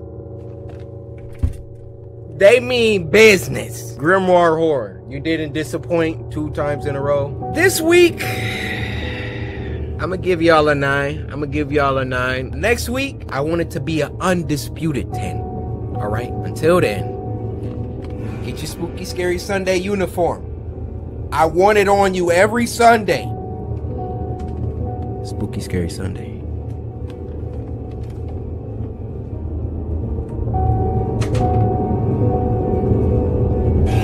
Whoa! I haven't seen that kind before. Lady Blanca. The following is inspired by a true story from Hazel. My parents split early in my life, when I was around 7 years old. Yeah. Mom got to keep the house, and us along with it. My mom blamed the divorce on my grandma. Grandma was from my father's side, and she absolutely despised us. We had to take her in as she got older, but she was never grateful. She would claim to feed me and my sister, only to leave us hours without food. Wow. She was filthy and would make us clean up after her. Worst of all, she constantly chided my father for marrying my mom. She would call us worthless, and she would tease me and my sister until we cried. Soon, Grandma? It was enough for my mom. And Dad left, thankfully with Grandma. Hold up. Is that the theme for today? Because I just uploaded another granny video. Like, hey, is this even an animation? I mean, we're already invested. I'm not sure what to do at this point, but this isn't like an animation. All right, I found another one. Let's see if it's good. Hey, I'm Sapphire. Want to hear something scary? Yeah, I do. It's not all I do. Chapter 1, autopilot. From cautionary tales about technology to creepypastas that will keep you up at night, this next volume is all about the internet. Have you ever forgotten your phone? When did you realize you'd forgotten it? The realization probably didn't dawn on you spontaneously. Yeah, I did. More likely, you reached for your phone and were momentarily confused by it not being there. Then you did a mental restep of the morning's events. In my case, my phone's alarm woke me up as normal, but I realized the battery was lower than I expected. So I put it on the counter to charge it while I showered instead of into my bag like normal. It was a momentary slip from the routine, but that was all it took. Once in the shower, my brain got back into the routine it follows every morning, and that was it. Forgotten. This wasn't just me being clumsy, as I later researched. This is a recognized brain function. Your brain doesn't just work on one level, it works on many. Like when you're walking somewhere, you think about your destination and avoiding hazards, but you don't think about keeping your legs moving properly. I wasn't thinking about regulating my breathing. I was thinking whether I should grab a coffee on the drive to work. I wasn't thinking about moving my breakfast through my intestines. I was wondering whether I'd finish on time to pick up my daughter Emily from daycare after work or get stuck with another late fee. This is the thing. There's a level of your brain that just deals with the routine so that the rest of the brain can think about other things.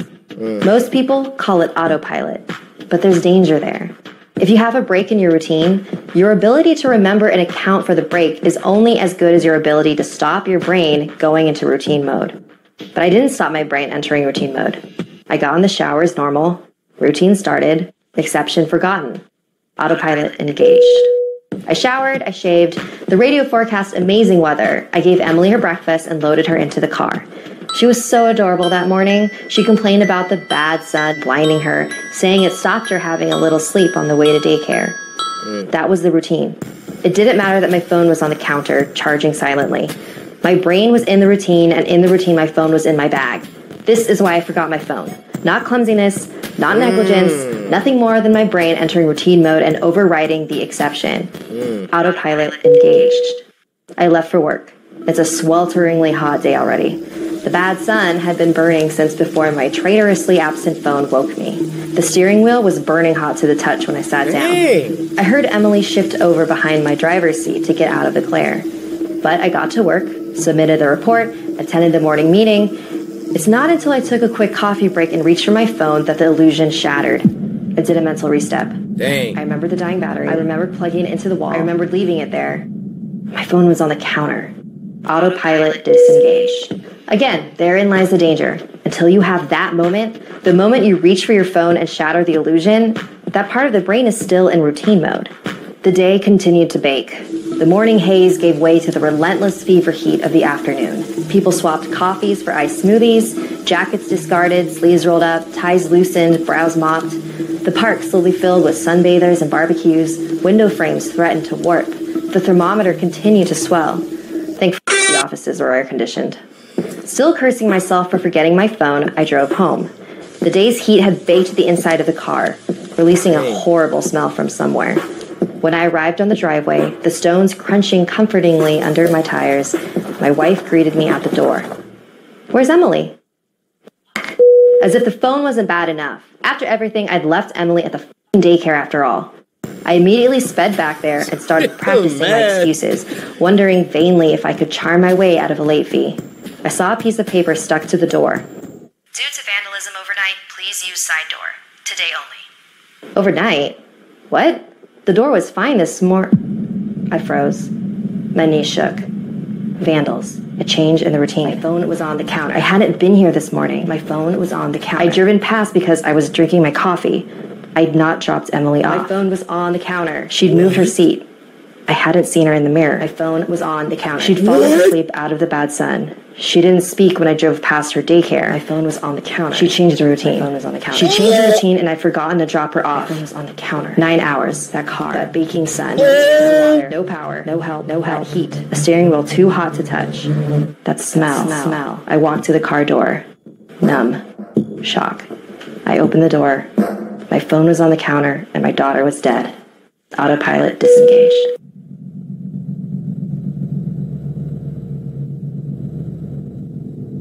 I'm about to start crying. My eyes are watering. Oh my gosh, bro, this man left his daughter in the car when he went to work for 9 hours. I mean, if he got child locks on, she wouldn't have been able. Oh, parents, don't leave your freaking kids, pets, anything organic inside of a car. I got a quick story. There was this one time this actually happened to me. It wasn't for 9 hours, but my dad, we were in Detroit, like downtown Detroit, and my dad was getting his haircut at this place. He always went to the same raggedy place. He left me in the car because he said, like, in a barber shop they smoke a lot and blah blah. So he left me in the car. He was like, be right back, about 20-25 minutes, which is like even still a long time. Daddy, I'm an adult now, so We don't gotta call Child Protective Services, but I was in that car for like 2-3 hours. Now this next one is called Cleanup, and it was uploaded by Burnt Mill Road. Now this one was sent by Kai Gainley, who didn't really say anything. So Kai, I'll just say thanks so much for taking the time out of your day to send in a submission for this Spooky Scary Sunday. And somewhere slice that like button. Oh! Little production studio intro is nasty. Are we rolling? Yeah. Great. Hi, I'm Sandy Moyer. I've been doing trauma cleanup for the last 2 years. My lovely boyfriend is filming. Shout out to As the you boyfriend. can see, I am in my cleanup gear. Mm-hmm. Oh, But the Tim's on? can't forget the airtight mask because there is a lot of debris and chemicals in there that you don't want to breathe in. So this Okay. helps. Nice little So found we got the footage. call in like last Sunday. Uh-huh. Person was found in the tub. Oh, dang. Rip. She about to get sturdy in them Timbs, though.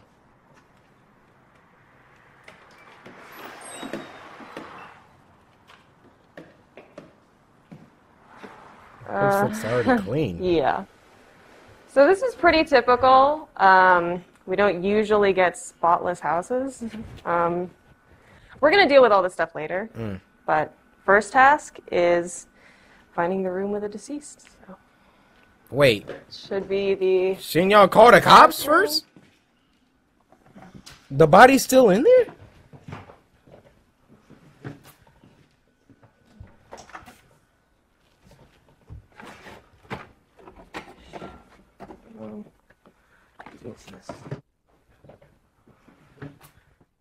Ah, bathroom. Found it. Okay. Yeah. So this is pretty typical for how long she's been here. Oh my. You okay?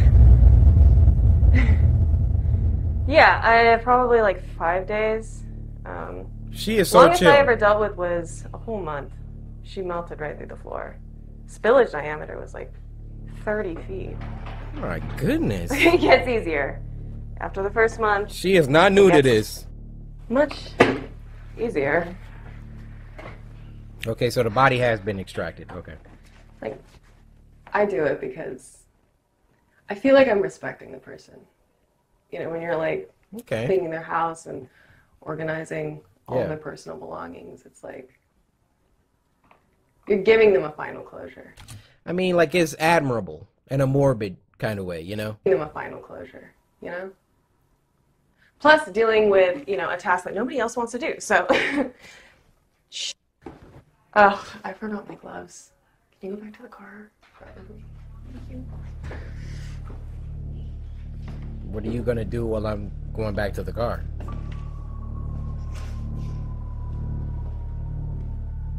Wow. Why is it spooky right now? Sandy?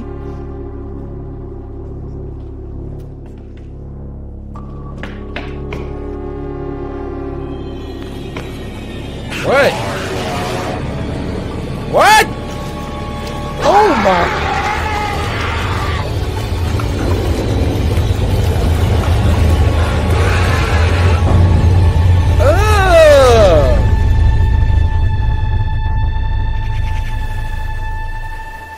I feel like that end was missing a little something. But I love the build up. Found footage horror movies are some of my favorites. Next one, which isn't an animation, okay, it's live action. I know the transitions say first animation, second animation, third animation. Well, it's not.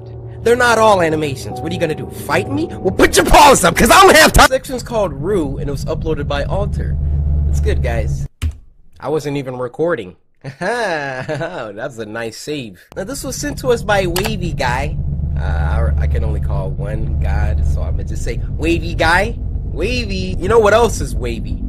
Ruffles. You know, the wavy ones? Man, those things get your mouth really dry, though. And they kind of scratch. You know, Captain Crunch always gets a lot of flack for, oh, yeah, you want the inside of your gum scratched when you eat them. Ruffles? y'all right there with him though. All right, this is being sidetracked. Wavy, thank you. Alter. Here we go. It's about to have a twist at the end. Man, Alter videos, they always go crazy.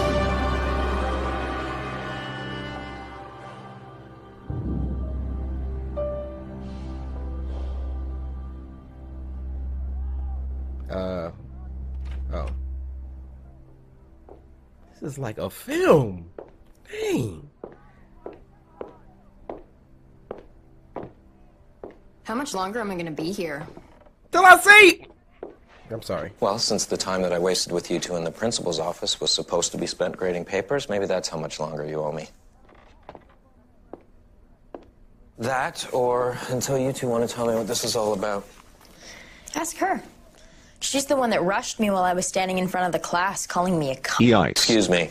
Oh. Reading from a report which not only needs a spell check, but was directed squarely at Clubber Lang here. Look, if she took what I wrote personally, that's her problem. And mine is that you're using class time to threaten somebody with the wrath of some bargain bin local ghost. Made up of the hands of the missionary settlers it slaughtered while they were in prayer. Okay, look, I know that you students think us teachers are uptight and preachy and all thou shalt not. But it wasn't that long ago that we were right where you are. And some of us care enough to keep our ear to the ground. We hear what's being said, Mallory. Checkmate. Well, you can't control who you fall in love with. Nani? Isn't that right? And look, I get it. You don't take what I wrote seriously because you're new here. But the story's been around forever.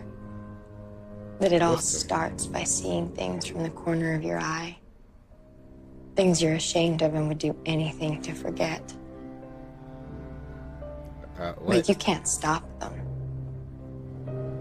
That's Rue. Haunting you. Festering you for slaughter. What's on your lip? And when it finally comes, you can't scream. Nothing comes out your mouth. It's like in a nightmare. You can't scream. But yeah, you're right. A lot say it's just some stupid story people tell around the campfire. But you didn't get to hear my conclusion before I was punched in the face.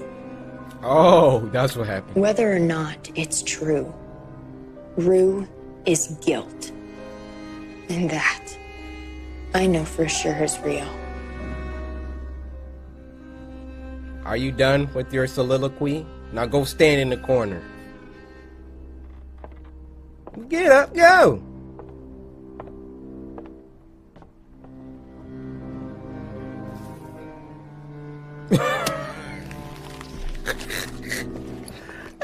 Get your trash greaves out of my class. Alright.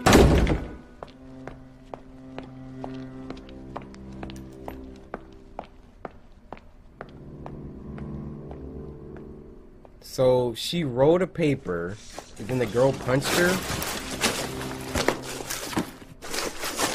I'm not really following the story too well.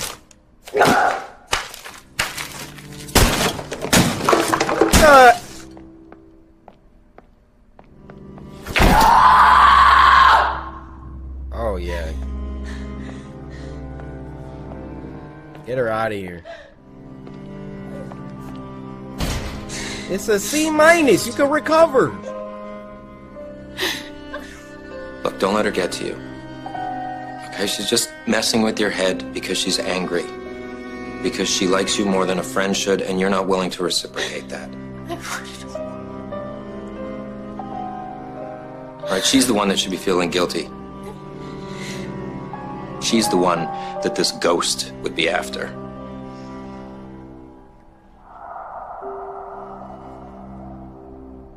What? I mean, nothing bad is going to happen just because you regret things.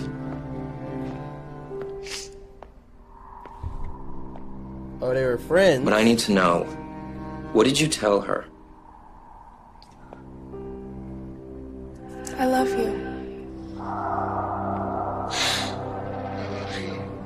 I love you. Why'd you do this? Why?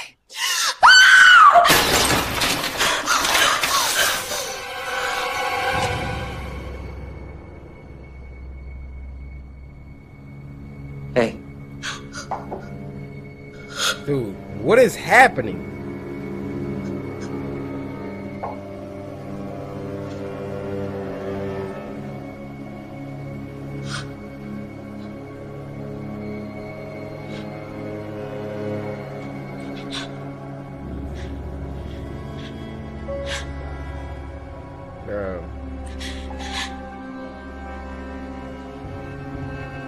Hey, what's going on?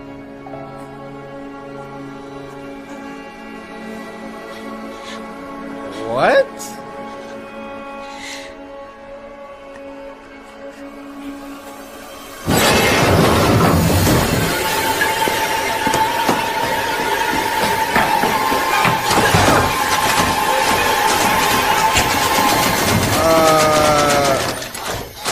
It's the roof.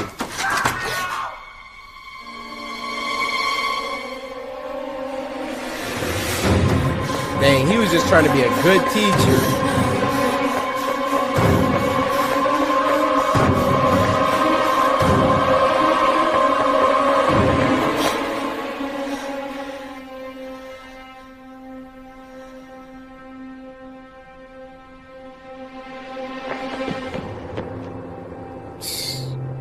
Body.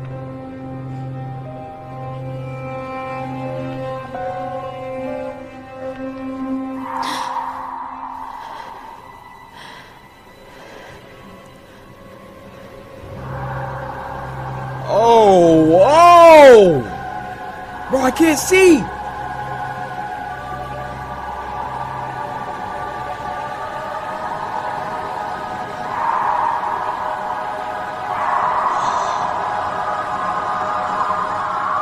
What?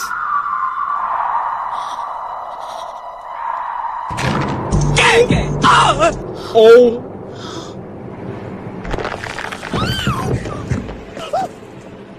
It's the rule, which still don't know what. Bro, run! Look at her, just standing there.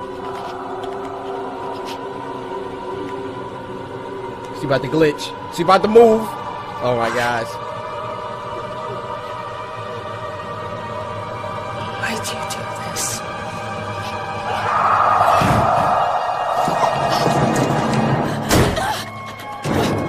You're gonna run when it's too late. Oh, it's his!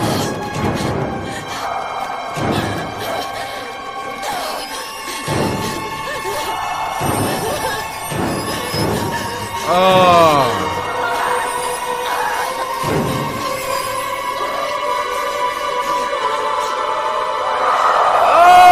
Oh my.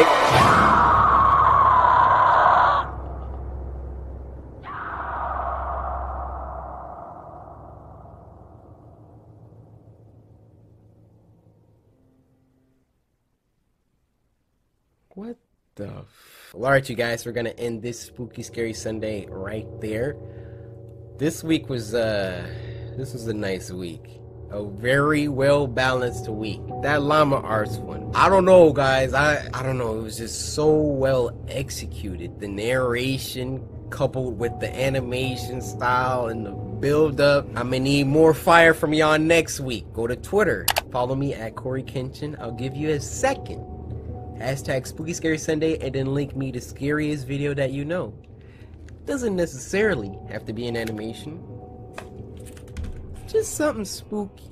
Since we missed last Sunday, I might drop a triple S in the middle of the week. Who knows? Stay subscribed and hit the bell. You don't want to miss it. Spooky Scary Sundays, guys.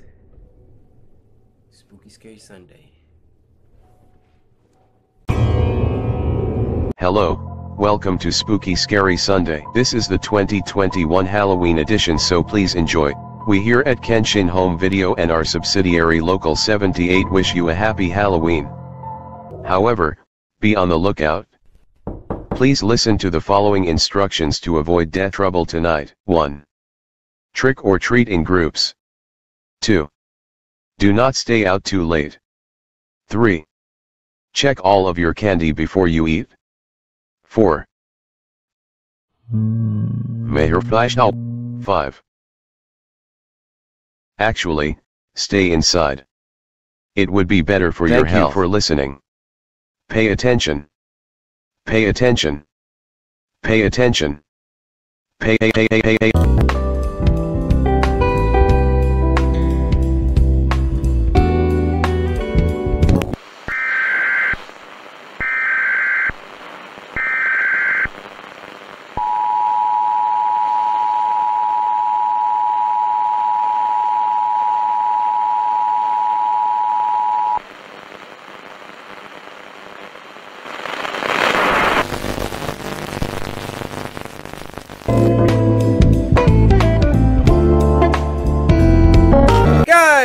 How you doing? Welcome. Spooky Scary Sunday Halloween edition. I'm hyped. I hope y'all brought bangers today. It's Halloween. It's the spookiest day of the year. So before we get started, I'm gonna go downstairs. I'm gonna get some snacks. We gotta do it right today. No excuses. By the way, go ahead, get your CoryxKenshin merch. Today I'm rocking the Shogun. Guys, time is running out. You don't want to miss out on the 10 mil collection. Get it before it's gone. But alright, you guys, let me get a snack. I'm gonna be right back, alright?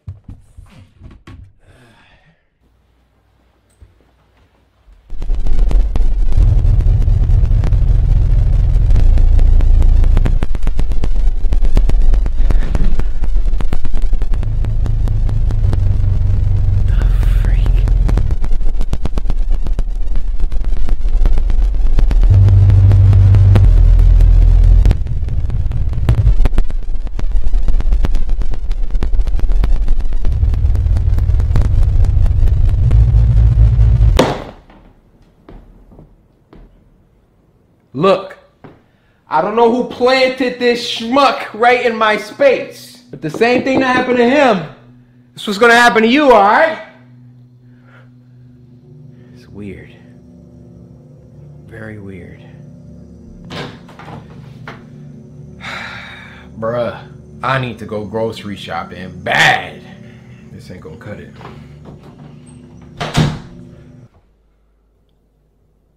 Freak is you looking at? Do we have a problem? Huh?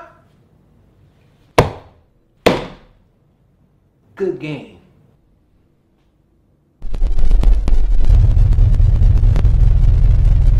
Alright guys, well, looks like I don't have any snacks, but hopefully you get yours ready. So, I guess I'll explain Spooky Scary Sunday. I did last week.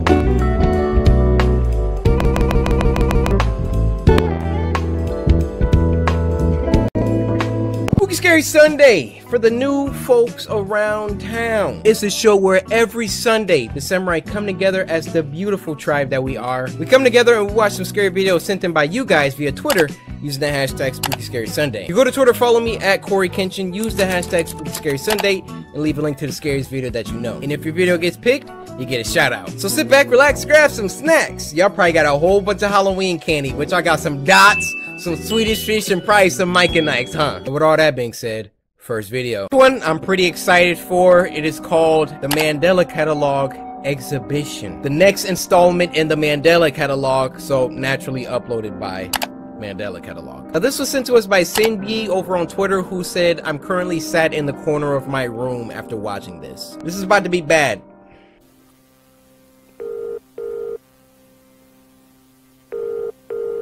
Who's ringing me?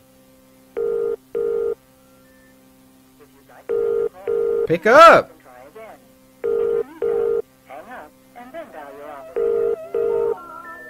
No. I don't like it. Is there something on the screen? It's a lot of noise! Okay. Noah went out of his house for some fresh air. No, not again. Not again!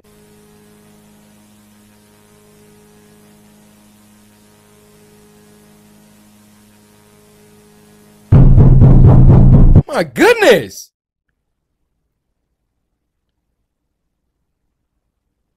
Not the imposter. Wait, what? What is that? Bro, it's something on the screen. It says 2. I can't see anything else besides that.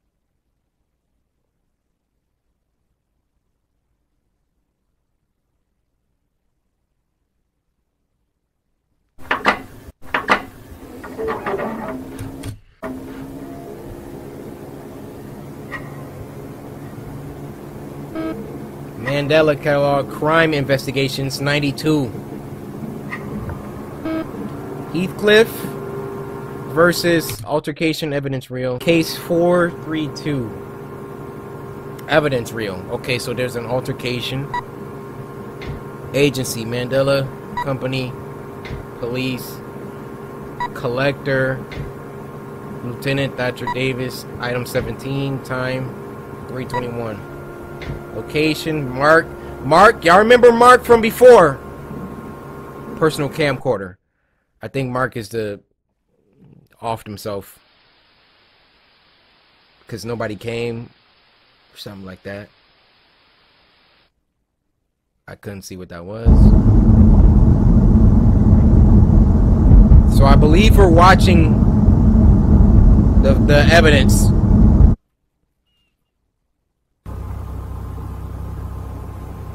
What? What is that?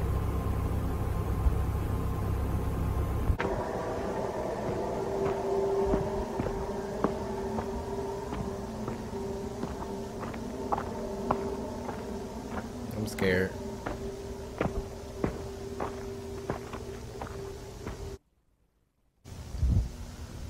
Wait, what?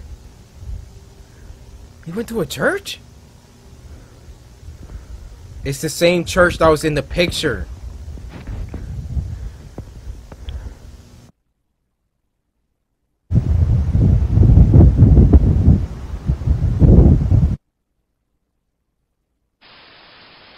Bro, what are we supposed to be seeing here? Is that a face back there?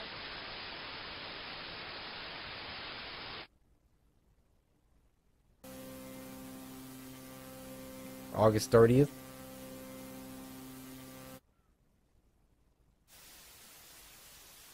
What is that? Get back. Sit back. Nope. Mm-mm. 2 eyes? Is that what you are? Huh?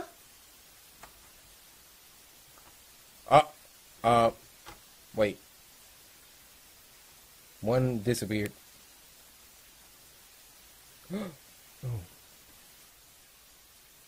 It was a doorknob. It moved. Oh, shoot. This is like Five Nights at Freddy's 4, dude. Okay. I'm not making sense of this, guys. I'm sorry. I don't know what's happening. We're at a church. We're in a bedroom. We're going down some stairs. All of this is supposed to be an evidence tape.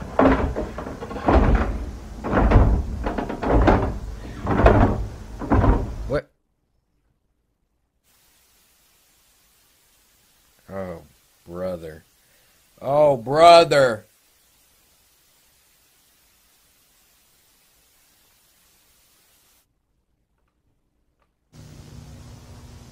Back at the church. Got some weird camera angle here. Goodness.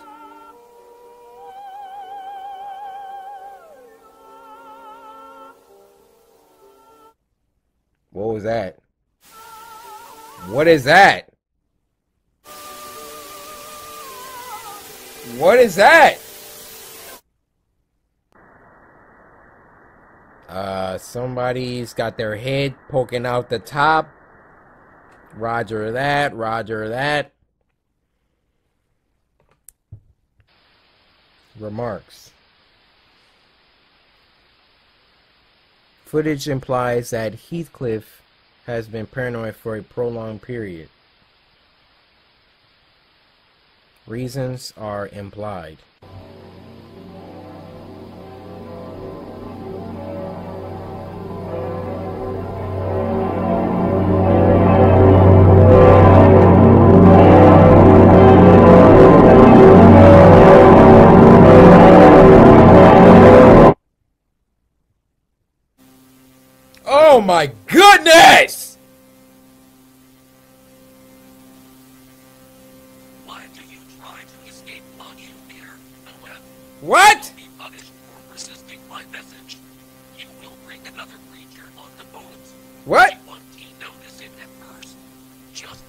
Wait. We can do some captions here. Where are the captions? Where are the captions? Oh my gosh, I gotta stare at this thing. Oh. Okay.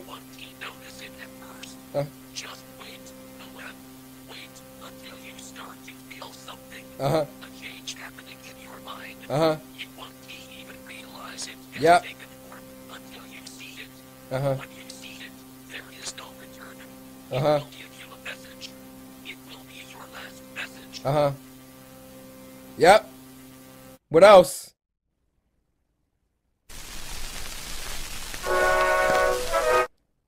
What? What?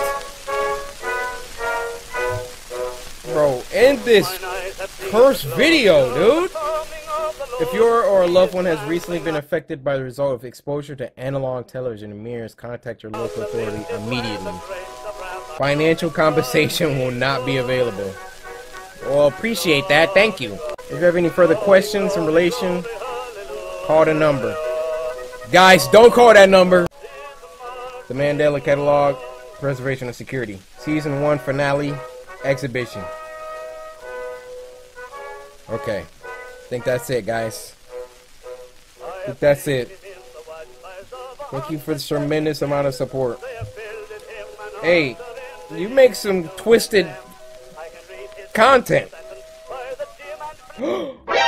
Oh! Yo! CoryxKenshin is official. Mandela Catalog lore, baby. Hey, shout out to you, Alex. Just gotta make sure ain't nothing is at the end of this. Okay, that was it. Okay, guys. Some people explained to me in the last Mandela Catalog that we watched. Basically, the first episode talked about alternates, right? There can be a doppelganger or a clone of you, but it's like has malevolent intentions. And if you were to encounter an alternate, not to engage, but if you had to kill it. Fast forward to episode 3, it was getting into that borderline sacrilegious twist on biblical events. And this is what people explained to me in the comment section. God or Jesus had an alternate, and the alternate fooled humankind into worshiping that alternate instead of the real God and Jesus, which would be obviously a cataclysmic situation. What we just watched here, obviously the demon imposter angel thing was talking to Noah, telling them that you're about to let something aboard and then it's gonna be too late. I don't know. I'm sure someone a lot smarter than me is gonna be able to put the pieces together, but as of right now, I'm just really spooked. Okay, let's move on to the next one. Now, this next one's called True Hotel Shower Horror Story Animated. And this was uploaded by Juan C Entertainment. Now, this was sent to us by Daniel Francois. Yo, Danny! I call you Danny. No! Daniel, thanks for sending the story. I can only imagine what horrors await us in the hotel shower. This happened a few months ago when my family and I were driving back from my aunt's house in Carmel. The sun was slowly starting to set as we continued driving. As my mom started to get tired of driving, my dad spotted a nice-looking hotel that was pushed back in the forest. My mom pulled over and we walked towards the hotel. The place seemed nice, but I had a bad feeling about the hotel. My dad asked the lady at the front desk if there were any spare rooms that we could stay in for the night. The lady surprisingly said yes, but that our shower was broken and that unfortunately they wouldn't be able to fix it. But she said we could use the community showers on the second floor. We took the elevator up to our room and set down our things.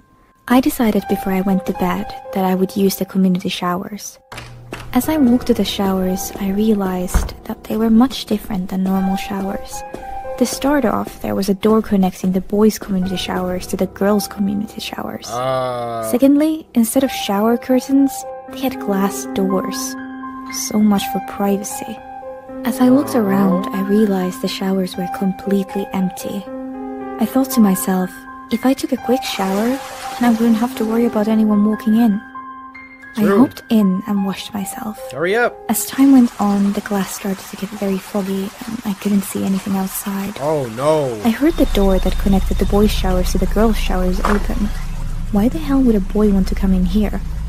Since I couldn't see anything, I decided to wipe my hand on the glass to get rid of the fog. No, don't do that. As I did that, I saw a homeless man. Oh! With crazy Heck no! With his face directly on the glass.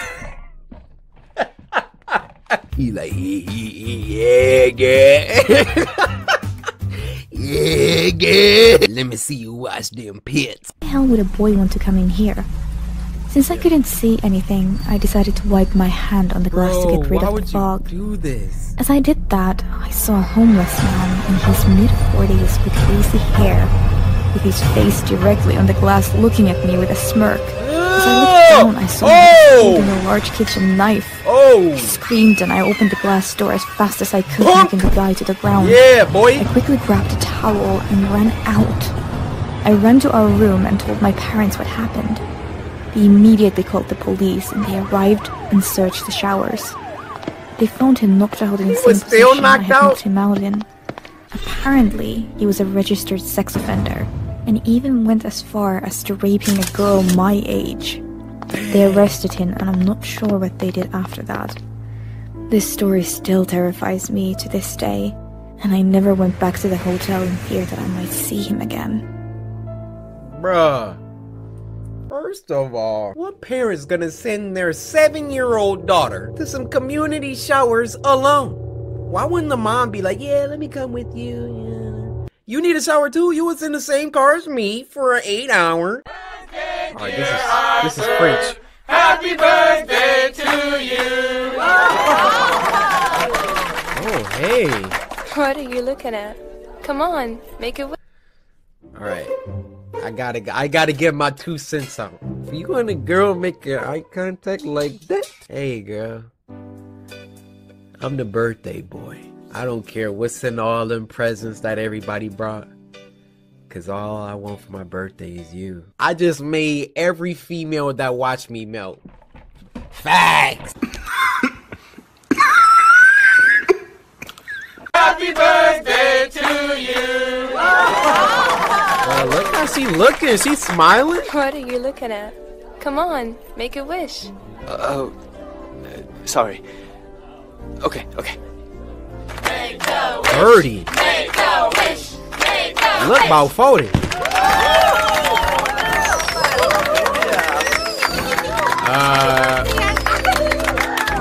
Okay. We live in Adventure Time world. Thank you guys. That's amazing. Thank you, Kemi. You're so silly. We're your friends, and that's what friends are for, right? You can always.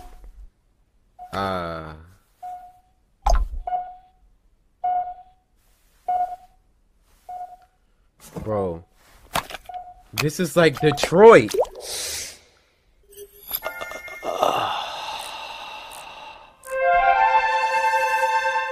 Best friend. Aww. He really doesn't have real friends. Best friend will never let you down. When hope is lost, we will be there for you till the end. That's crazy.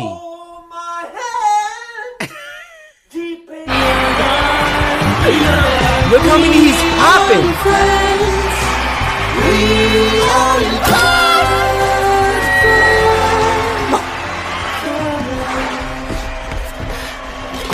Oh no.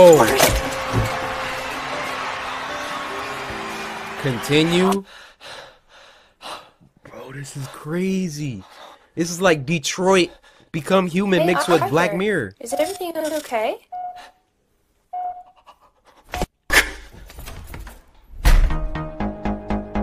Gotta buy some more. Are you still looking for a better friend?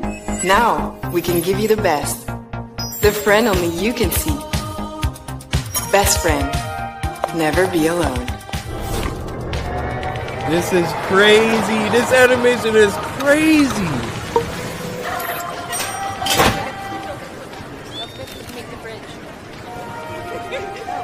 everybody got their friend. Everybody was just Wait, 10 people. Would you like a cup of tea? No, thanks.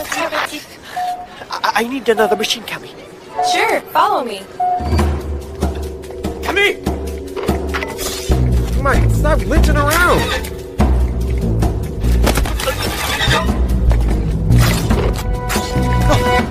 Can't you turn it off?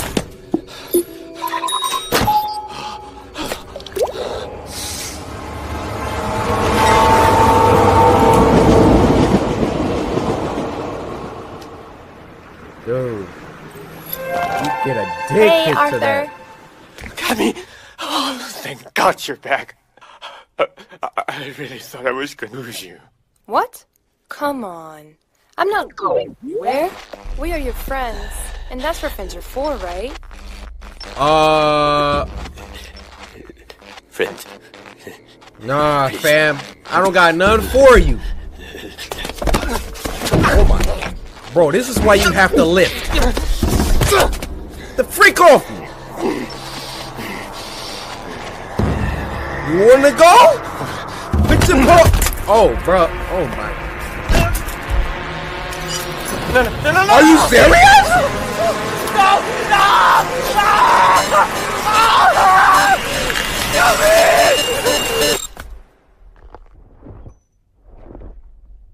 My man took his...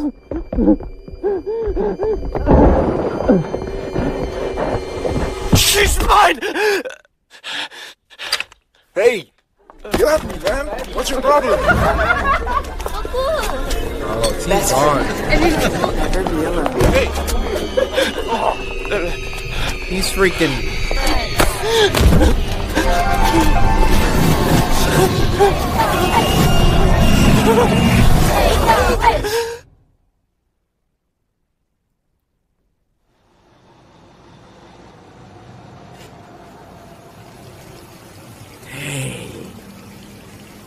This is why y'all gotta live, man. I'm trying to tell y'all.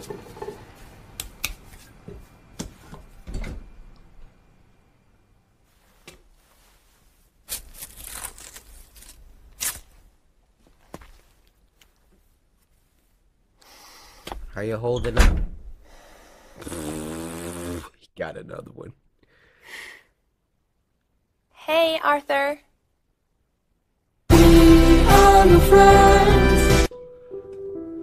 That was crazy. I mean, wasn't really spooky scary. Well, that one part, I thought his neck was gonna get slit. Tell me why that's gonna happen in the future, alright? We already got the VR coming in, then we gonna get a little chip right here. I ain't ever gonna have to leave the house again. I'ma just be posted up at the crib, have my little chip in.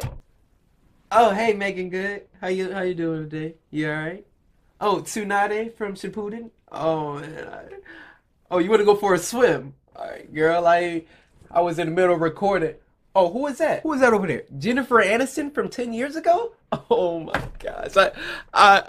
I'll see y'all. This week is called Monster, and it was uploaded by I'm Small Fry. This was sent to us by Princess, so Princess, a quick word. All the other samurai, scoot your little small booty butts to the side. Hey, Princess, I just want to say that, like, I'm not trying to be rude or nothing, but like for real, I just really like it's crazy, but like I really appreciate you.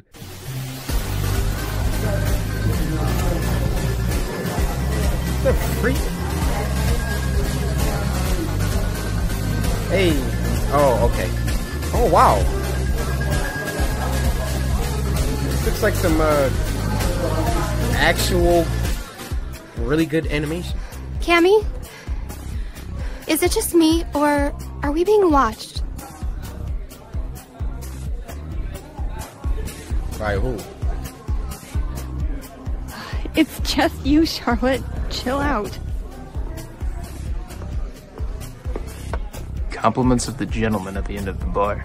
Oh, no thanks. Look, that guy just spent 25 bucks on you. I'd take it if I were you. Well, you drink it. I said I don't want it. Oh my gosh. Why are you walking home alone at night? Why? Why?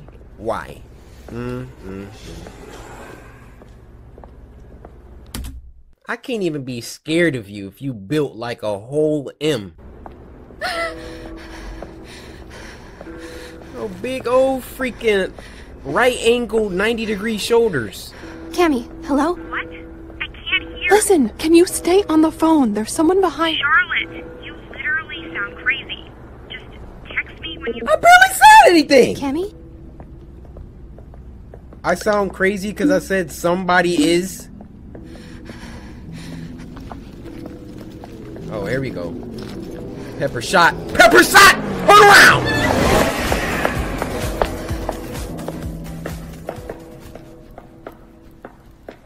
Was she really tripping? Nope, she wasn't.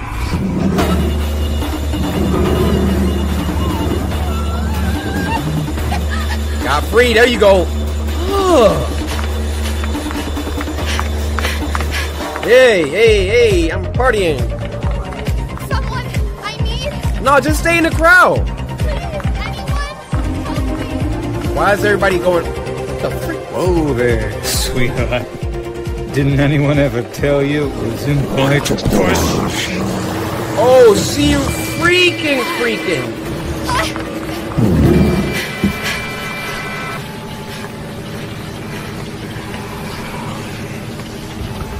Oh.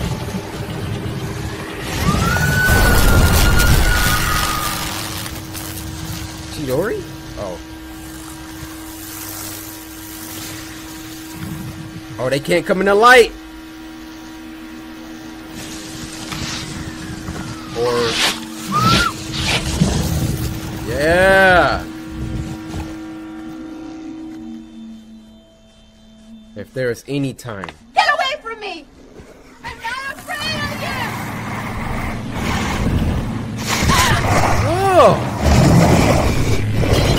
Oh.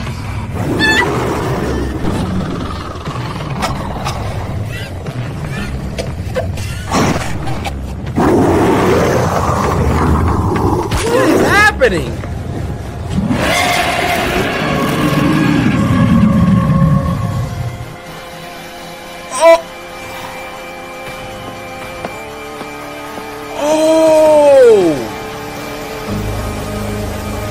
Got him! Red dot. Look, can a guy say hi to a pretty girl? Guy say hi to a pretty girl?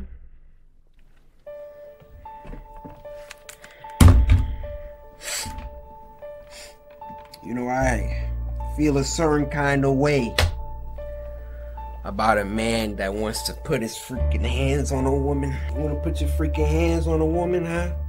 Put your hands on a woman, huh? Huh? Put your hands on a woman.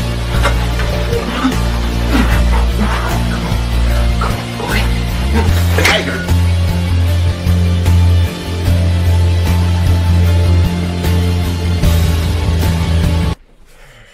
Sorry. My bad, y'all. Bro, you wouldn't have walked away from that situation.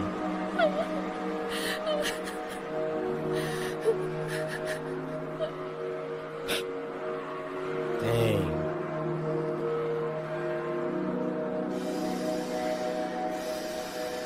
Go ahead, get your license to carry. That's the true equalizer.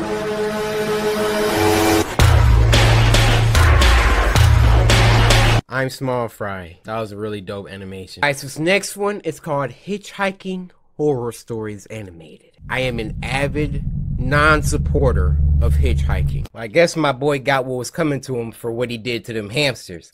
The next one is called Afternoon Class Animation Short Film, uploaded by Osro. Now this was sent to us by Master Yuki, who creepily said, "Oh, you enjoy your sleep tonight." So I don't know if that's like a message or if that's like a foreshadowing. You got cameras in my house, Yuki?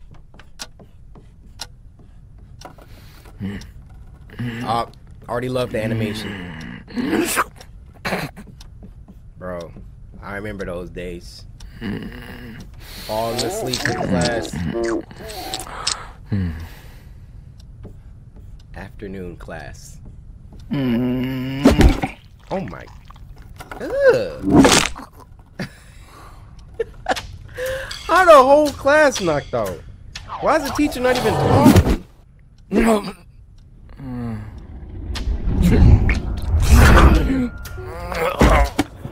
my gosh. It really be like that. It's so cool.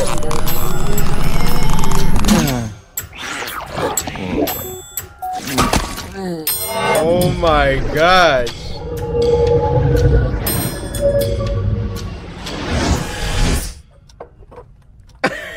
My man, it's a silent concert back there.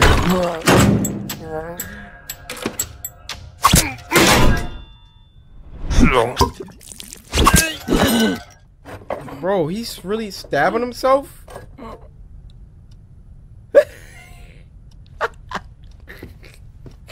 Are you gonna talk to the class with Egyptian hieroglyphs on the wall?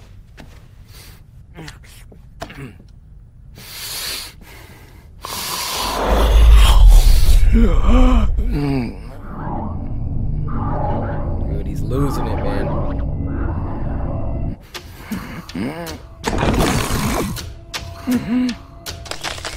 Why does everybody else get to sleep? I'll go to sleep too.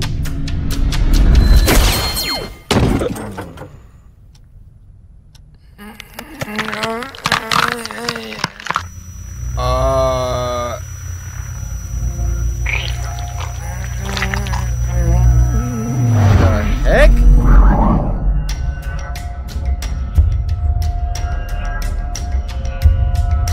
This is crazy.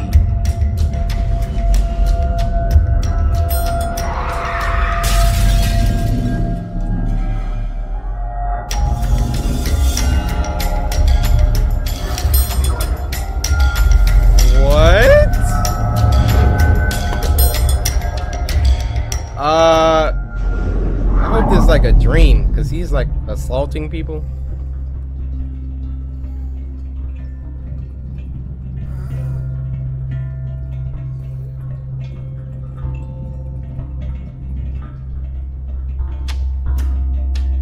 What?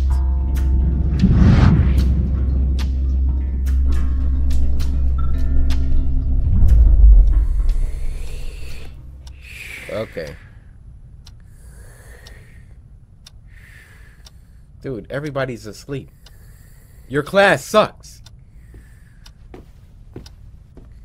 You don't even talk. What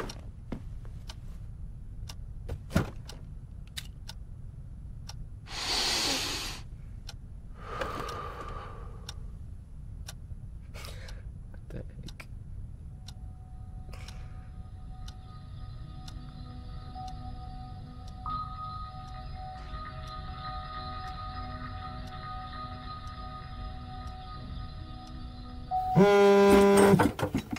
Okay, that was a nice little break from the spooky, I guess. Animation was really good. So, Yuki, you can get a pass for that one. But this is Spooky Scary Sundays. Now this next one is old, but I finally got the permission to react to it. So shout out to you, Nightmare Tales. It's called The Diner, it's uploaded by Nightmare Tales. This was sent to us by Marty on Twitter. So Marty, I appreciate you. This is your shout out. This is your time, Marty. To all the Martys across the world. Nightmare Tales. Black Steel Diner. On a cold, dark night, around 2 in the morning, a young man and his father sat in a remote 24-hour diner waiting to be served. This narrator got a nice voice. Guys, low-key, I feel like I have a great, like, narration voice. Like, check me out. There was a man. Stop. You're making me laugh. The older man, who was sadly, slowly going senile, had insisted on going out for some soup. Not having the energy to argue, the son took him out, for at least this way his father would be happy, and then he could get some peace and quiet. Yeah. The waiter walked over, welcomed them to the diner, and then asked if they were ready to order, to which they replied they were. That looked The crazy. waiter recommended for them to try the burgers. Waiter looked crazy. Best in the West, he said, with a smile that made their skin crawl. They declined and proceeded to order what they came for. The old man ordered tomato soup, and the son a coffee. When the waiter walked away, the son asked his father if he had thought the waiter looked familiar.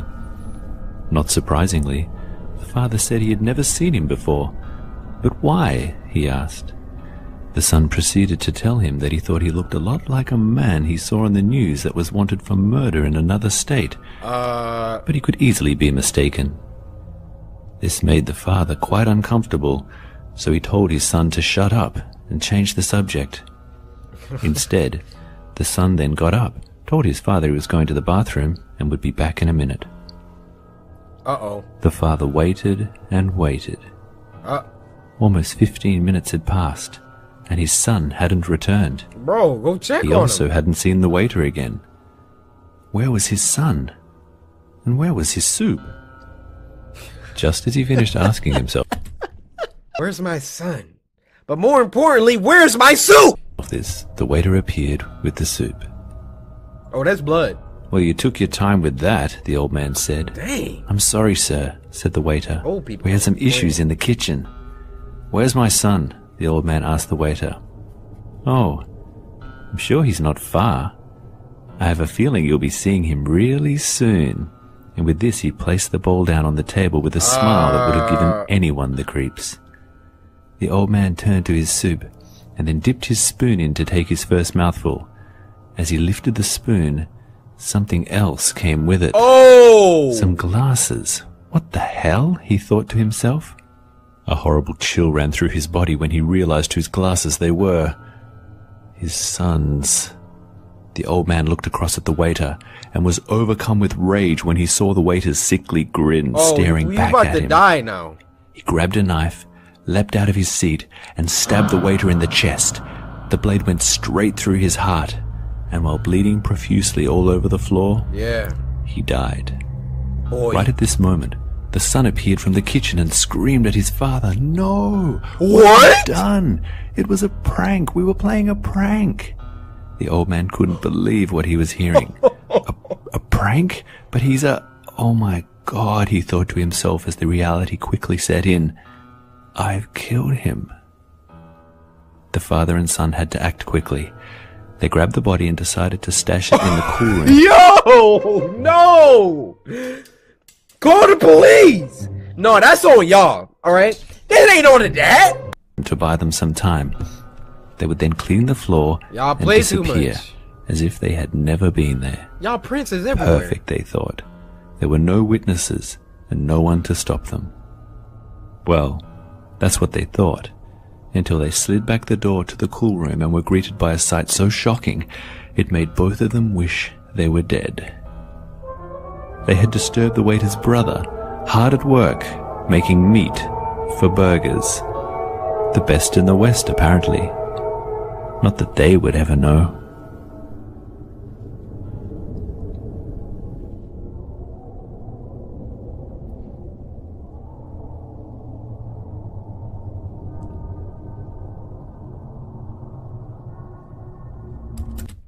That was the cleanest double twist I've ever seen in my life. Comes from a Mr. Bridge, and he sends a story called The Sad Man by Jake Lava.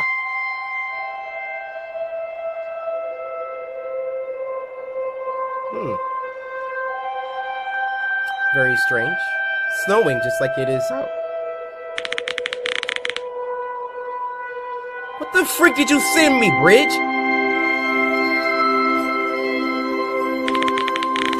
Oh, heck no. Why is he floating away? This doesn't make sense. What? Yo, I don't know who toads can do that. I don't think that's natural.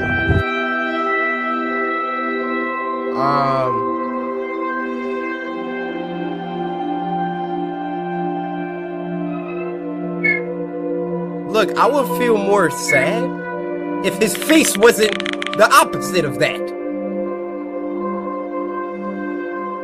But I guess he's alone.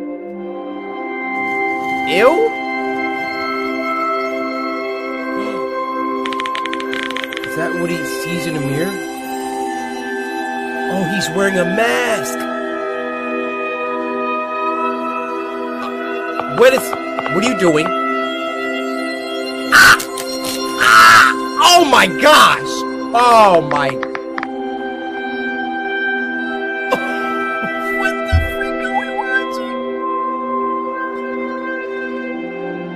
Oh!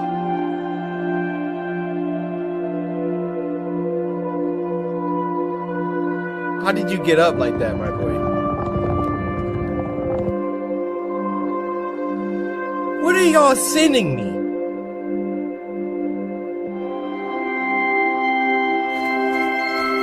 Hey, you're not alone anymore. There you go. This is a friend. Don't kill them. No, he's like, hey man, what happened? Let me help you. Yeah. Please don't kill him. Okay. Look, man, I don't know what's about to happen.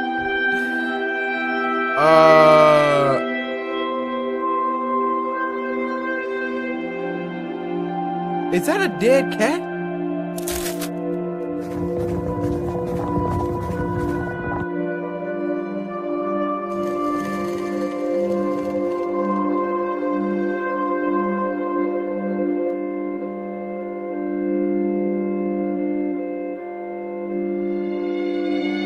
What are you doing? What are you doing? What the freak is it? Oh my gosh!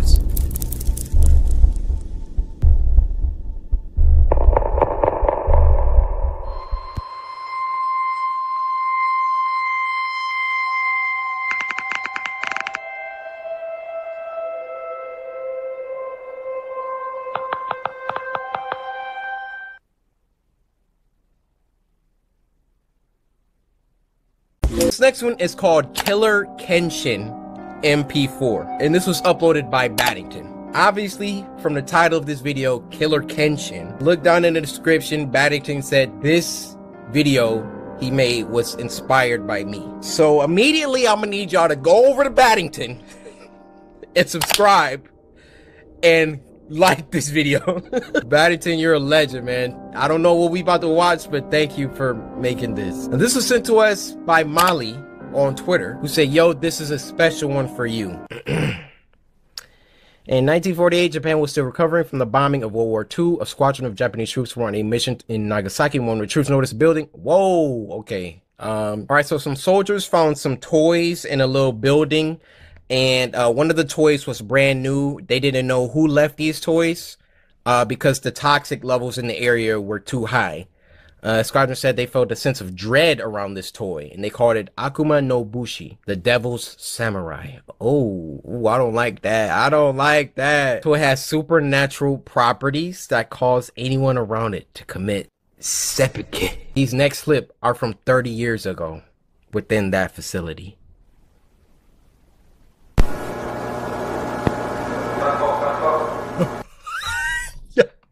Yo, that's gotta be me. That's gotta be me.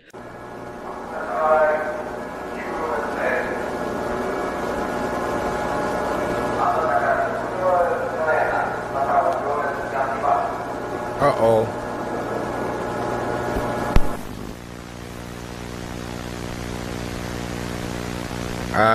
Testo. So it's a test.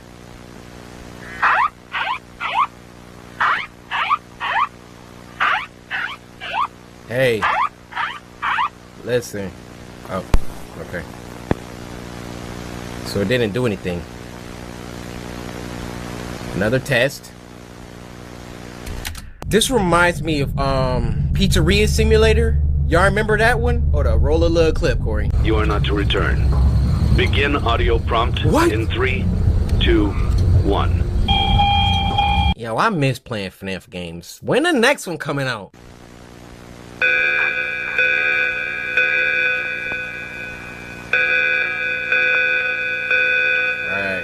Nah. Bro, these sounds.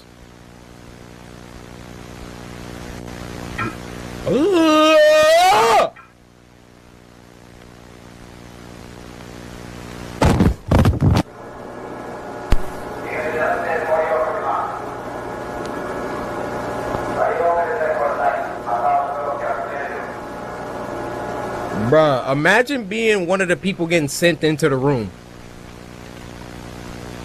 Another test.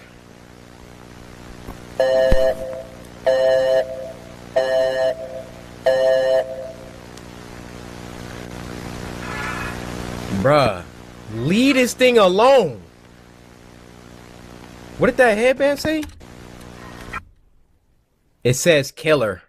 That says Kira. For years of research, it was discovered the toy would whisper a message that would cause any human who heard it to commit harakiri. Speculation stated the phrase could have been Samurai Slice. Yo, Samurai Slice. What if you just grabbed the nearest object? What's happening? What's happening? Ah! No, but Samurai Slice, that like that, you know what I'm saying?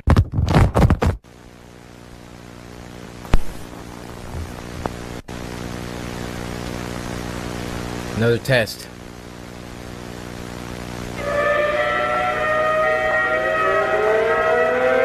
I like that.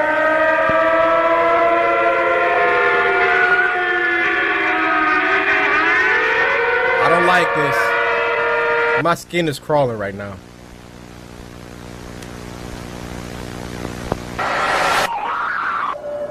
Whoa! Whoa! Oh! Oh, bruh. That is nasty looking. I see you, Cory. What the freak? What is this? Yo, what the freak? Oh.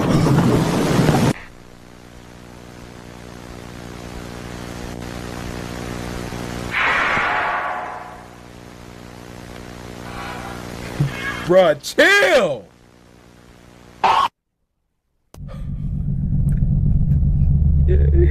Yo, that was so fire, man. He even put the little annotation in there because he knew. If y'all don't subscribe to this man Baddington right now, he's at 51.5K. Can we get him to 60K, please? Dude made a whole animation for this. Salad Fingers 11, Glass Brother. Sent in by Sad Rainbow Sparkle or Rainbow. Either way, don't be sad, alright?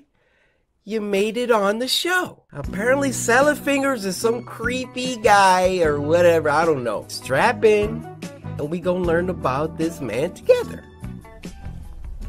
Supported by the Patreoids. All the links will be in the description.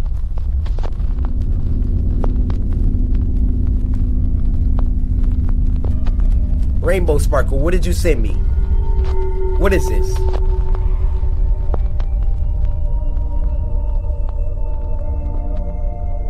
Oh, this is one of them weird ones.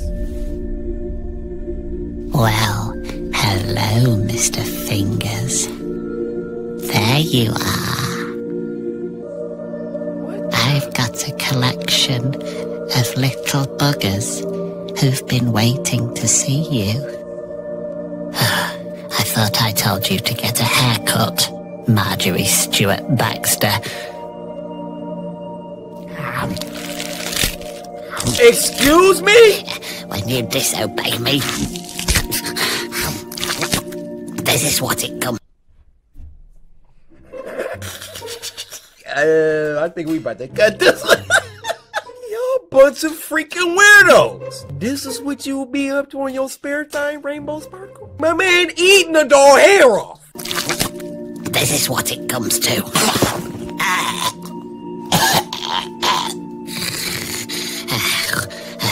I suppose you find this amusing, do you? No! Hubert Cumberdale. Hubert Cumberdale? You're the best behaved, Jeremy Fisher. You'll be first in the bathtub tonight. Oh, don't give me those tears now. They're alive for real? You'll never be a real boy, Hubert Cumberdale.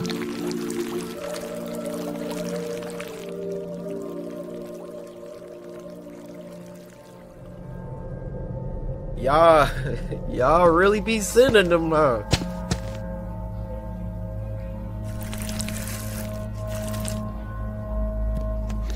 I think you're about ready to grow up a little, don't you? What does that mean? Grow up?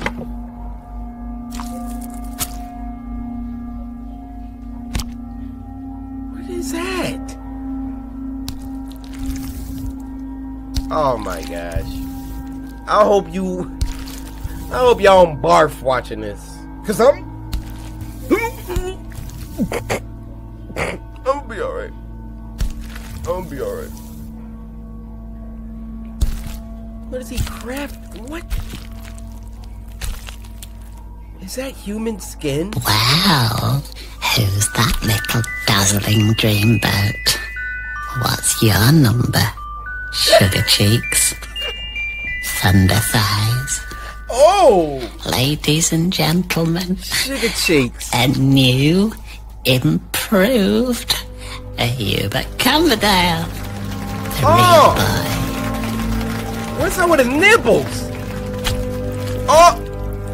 It's alive. I just want to dance on the rooftops for all 15. I'm fresh and ready for life. No, you are not. Sit down.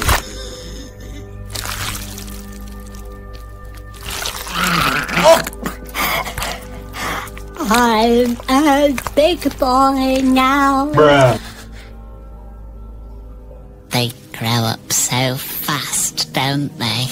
He's already running about and playing with all the other little girls and boys. Pee stains on all of them. I've surely been blessed by the soft hand of our great provider. You're just a glass brother. You wouldn't understand.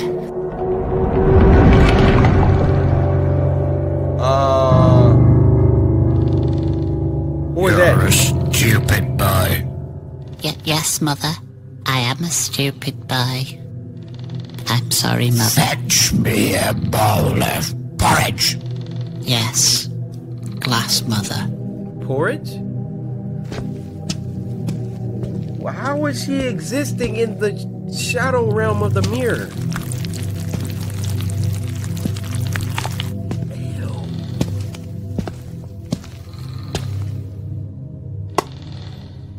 Stop it. Hey, he won't let me pass it. He keeps on. What a weak little squirt you are. Keeps on. Stop it. He's doing it.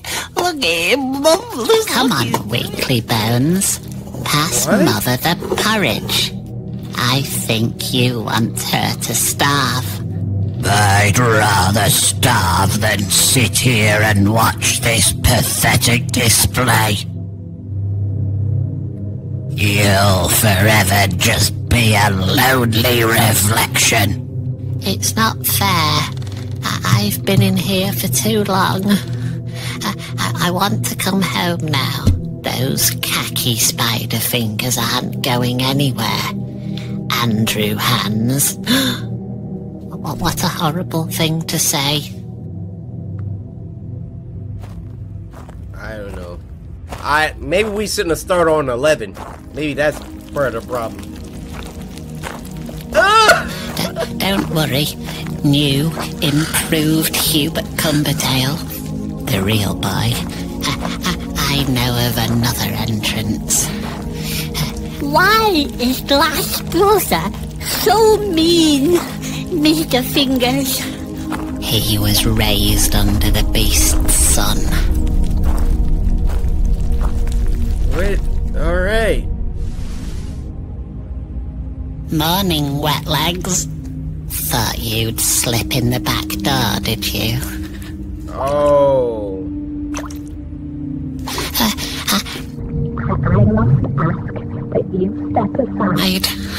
I absolutely shan't.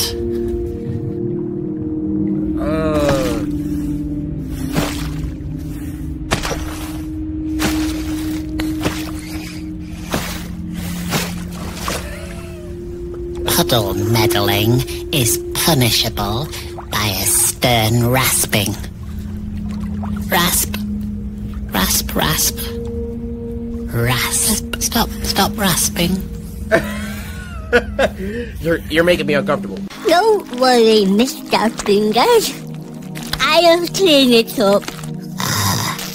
Where'd your eye go? Lad. Who are you talking to? Why, Hubert Cumbertale, of course. Ah. Hello there, little boy. He's my real-life flesh boy. The most beautiful boy in the world. Oh, no!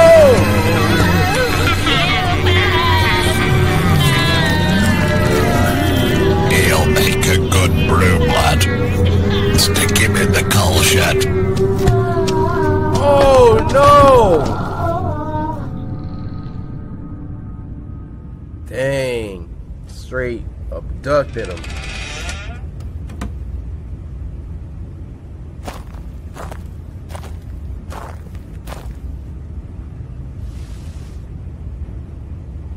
Jump in. Hurry up.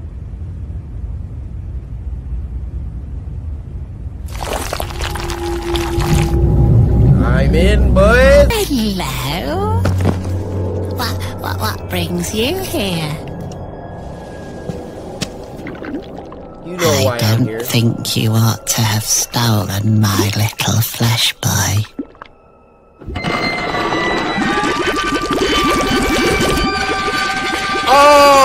What the?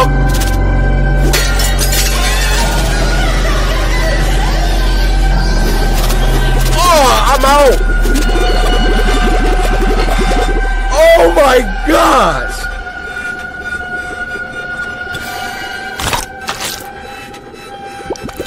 Oh, sick.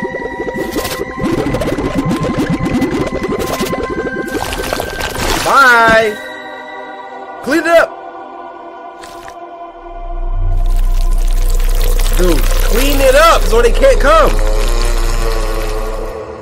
You ungrateful little swine. That'll be 8 months in the slag house for you, you rotten little pigeon.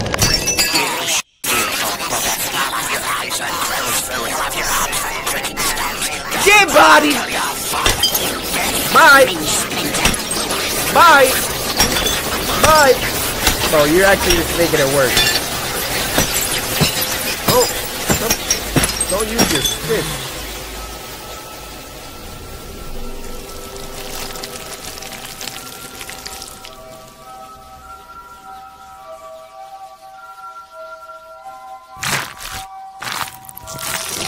What the heck?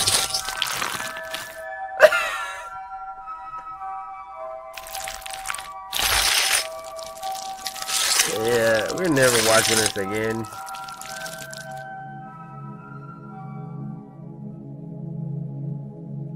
Look at my man's over there.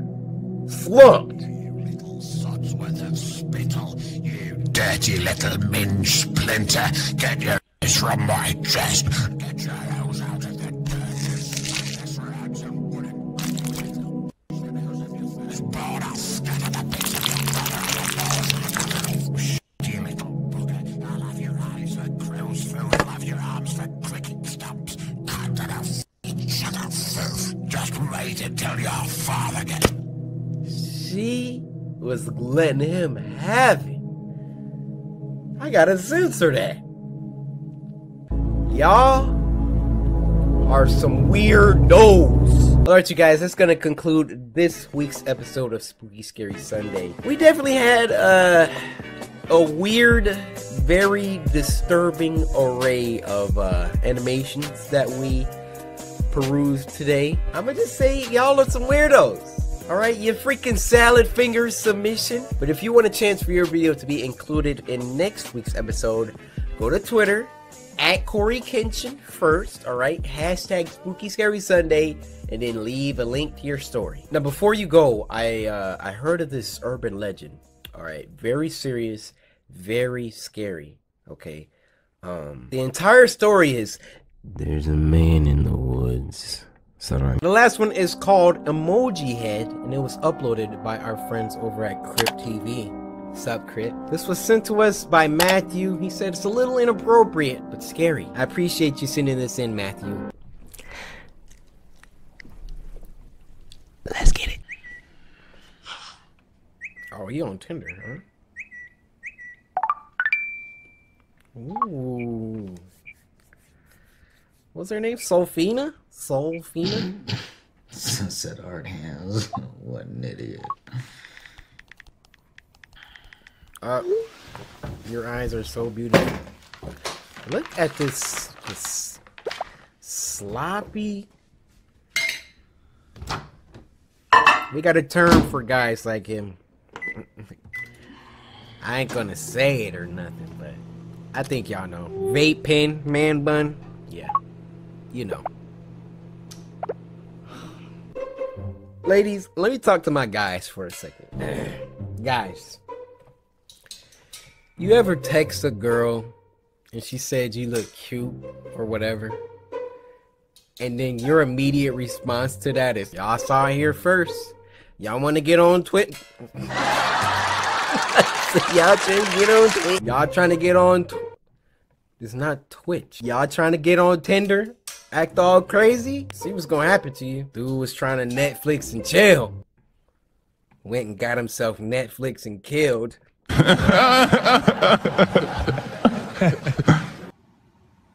Aria. Bro, if it's two games y'all will not let go, it's Aria and At Dead of Night. I'm still getting people ask me to finish those games. Tell you what. Ruby, how did you even find that video?